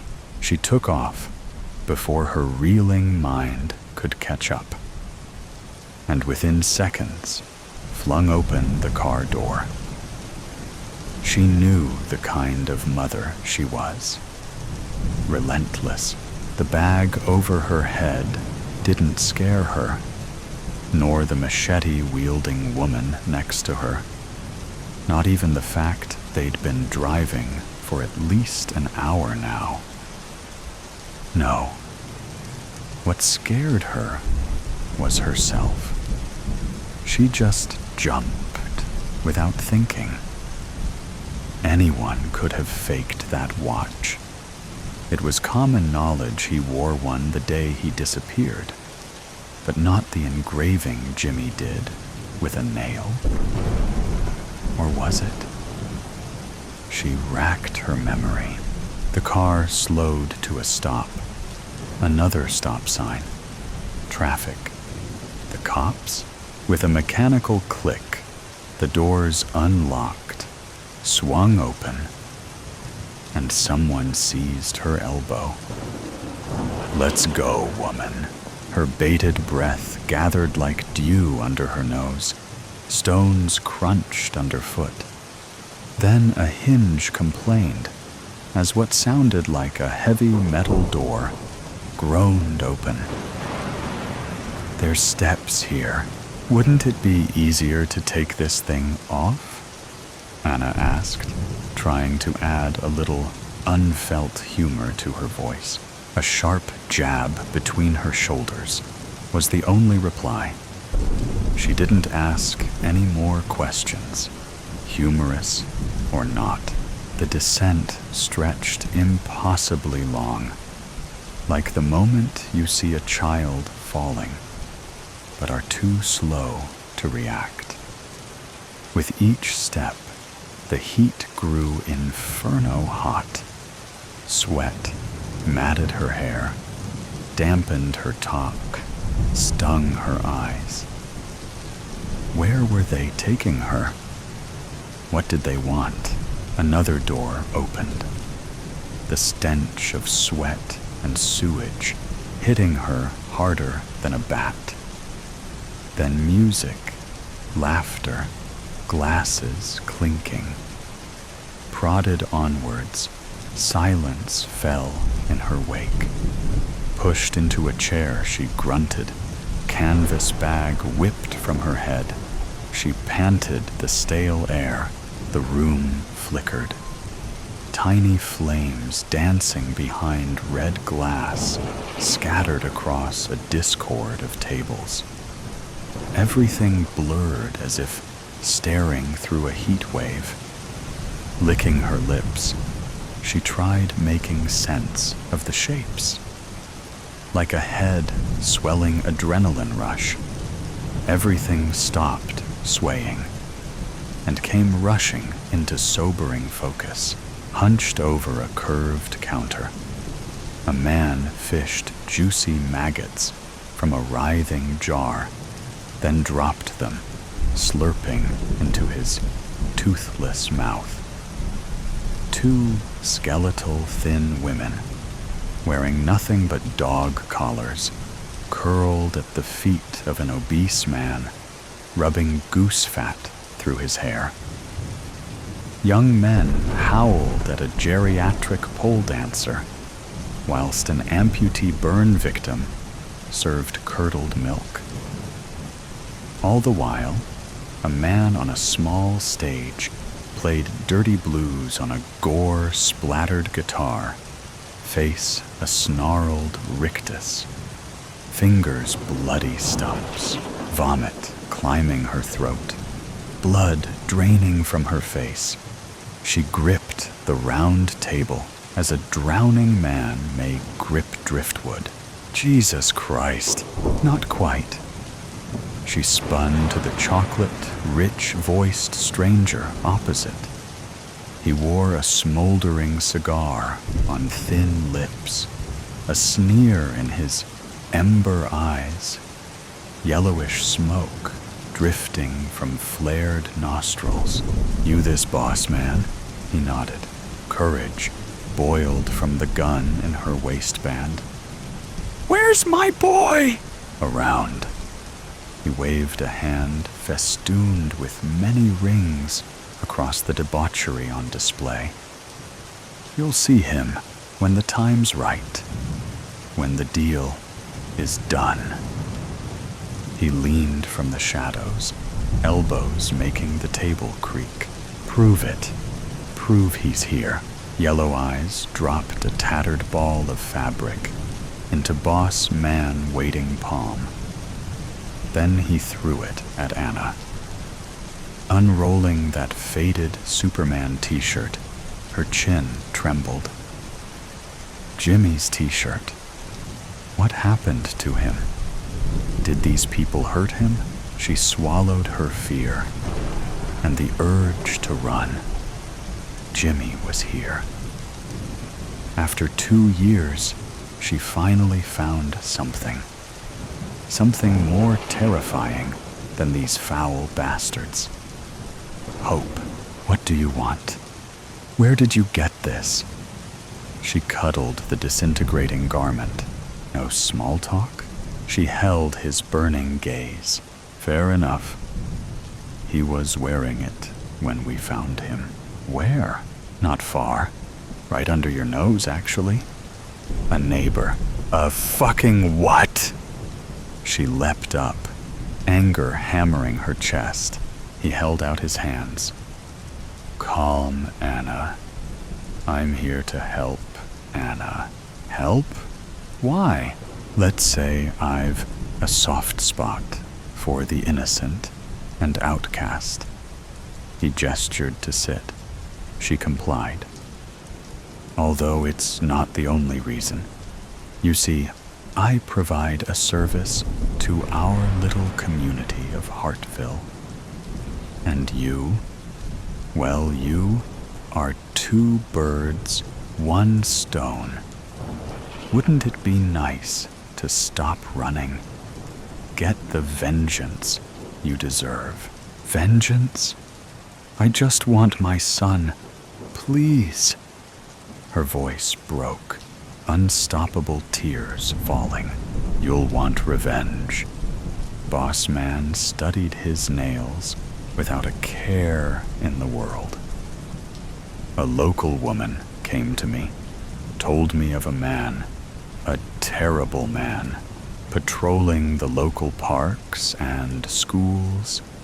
Said he was offering sweets and toys to her nieces to get into his van. Smart girls ran away. The police, however, did little. The law is weak that way. He paused, puffed his cigar, and blew smoke into Anna's face. So I sent some of my hounds. He nodded to Yellow Eyes and Machete, to rain some hell on this pervert. Thing is, it was clear that his house, his deviant prison, was being used by more than just him. A ring, as they say. We searched the premises, found poor Jimmy chained to a bed frame in the basement with 2 others, little more than malnourished sex dolls. Anna's stomach turned, terror and anger searing her insides. She wanted to hurt someone, anyone.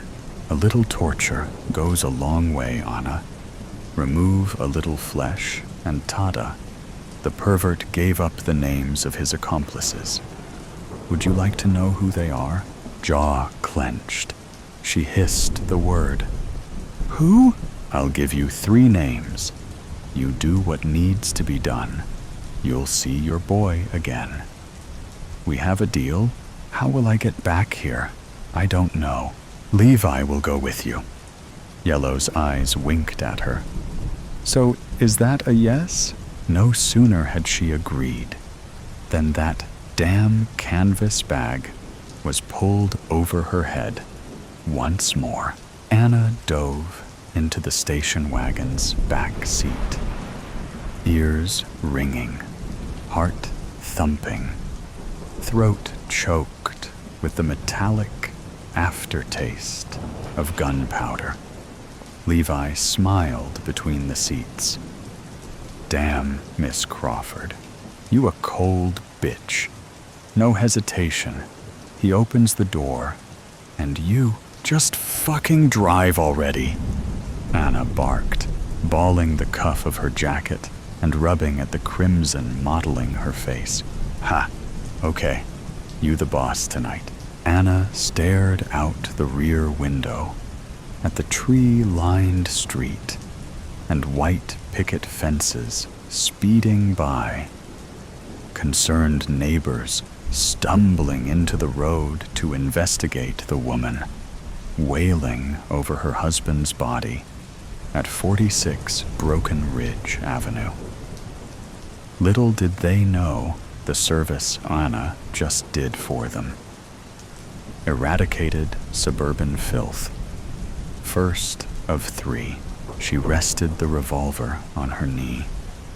Somehow, it felt lighter, as if that one bullet carried away the weight of her suffering, her loss. But he wasn't lost. He was waiting for her. Something unexpected curled the edge of her lip. "You smiling, Miss Crawford?" Levi asked into the rearview mirror. "You are. Cold bitch. You're going to fit real nice." She shook her head, dismissing both comment and grin. "Who's next? Edward?" "Calhoun." Anna repeated the name, tracking her finger down the apartment buzzer's nameplates. "There you are." 2 short buzzes, a click, a cough, then, "Hello, who's there?" "Mr. Calhoun, sorry to disturb you."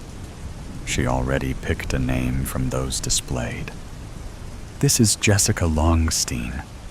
I've lost my key again. And you were the first to..." Yeah. The electrical hum of the magnetic release sent a chill down her spine. Not fear, but anticipation. 1 step closer to Jimmy, 4 flights of stairs. 1 long, worn, carpeted hallway. And she stood outside his peeling door.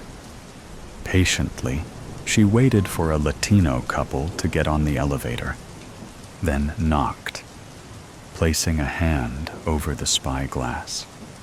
Floorboards groaned from within. A chain rattled, a bolt slid, and she found herself staring at a stout, unshaven man in his 50s, wearing a blue telecoms shirt. "What can I do for you, Missy?" "This is for Jimmy." His eyes stretched, fearful wide. At the name, the crazed redhead at his door, or the gun inches from his face. It didn't matter. Pull, click, bang.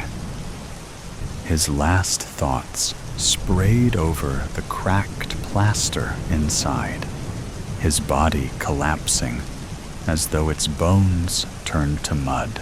For a second, she watched him, hopeless, pathetic, no longer a danger. She breathed deep. 1 to go. "Miss Crawford, yo, Anna. Startling awake, she grabbed Levi's poking hand, blinked into focus, then looked about.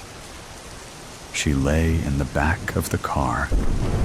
A cul-de-sac of 2-story houses loomed outside, quiet with barely a light on, the moon hanging low, shimmering off their slate roofs. Anna stretched, cracked her neck, then shook her face.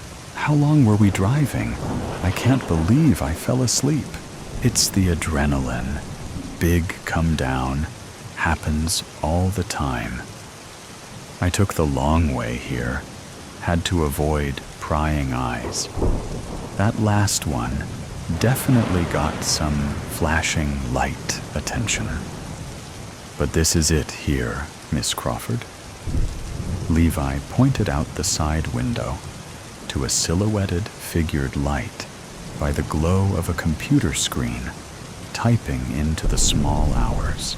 Anna sucked her teeth, sniffed, pulled the lapels of her jacket, then checked her gun. Dirty bastard was probably on some chat site, pretending to be a teen girl or some other filth. "You ready?" "And willing," Anna answered, shuffling and gently closing the door. She caught sight of her reflection, frazzled and blood-specked, and an idea fizzled into being. She grabbed her arm, dragged her leg, and hobbled towards the downstairs window. It didn't take long for him to spot her. Taking off his glasses, he twitched the curtains. "Mister, please," she whimpered. "I went off the road, round the corner. I need..." Holding up a hand, he dashed from the room. A porch light sparked to life, and the front door opened. "You okay, lady? What the hell?" He spun, roaring, as the bullet tore through his shoulder. He tried dragging himself back across the perfectly manicured lawn, but it was useless. The hammer fell. Back of the head, he jerked, spasmed, fell still. It was done. She smiled, running back to the car. She could already feel Jimmy in her arms. Her sweet, innocent little Jimmy. The macabre cabaret garnered no interest this time around, and she stared straight at Boss Man when the canvas bag was removed. "My boy," she said, not a request, placing the revolver on the table before her. He smiled, swirled a glass of red wine, drank, then nodded to no one in particular. Eternity stretched out before her, biting her lip, fingers drumming the scarred tabletop.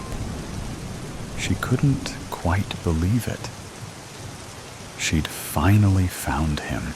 Two great bulking necklace forms lumbered from the shadows, a metal box held between them. It thudded onto the table before her. Boss Man grinned, tapping its top. Giggles simmered behind her as she lifted the lid with trembling hands. Tears exploded, lip quivering, shoulders shaking. There was no mistaking it. Those cheekbones, large, hollow eyes, even the skin dried and rippled as it was. She touched his forehead, sweeping away a dirty blonde fringe, and kissed him. She pulled his cracking and snapping corpse into her arms, his jaw swinging open in one last horrific scream. Falling to her knees, she pressed him close to her chest, where he belonged. Why didn't you tell me?" she spluttered between sobs. "I said you'd see him again. Here you go." Laughter rose like hyenas on the hunt. The unwashed bodies pressing coffin close around her. "It's okay, honey," she whispered to her son, rocking back and forth. "I got the bastards. I got them. 2 of them, anyway," Boss Man sneered. "What?" I said there were accomplices. I didn't say all 3 were. You humans are so eager to jump to your worst instincts. Oh dear God. Oh God. He can't help you, Anna. We have a long-standing arrangement. He finished the wine with a lip smack. "Why are you doing this to me? You're monsters, all of you."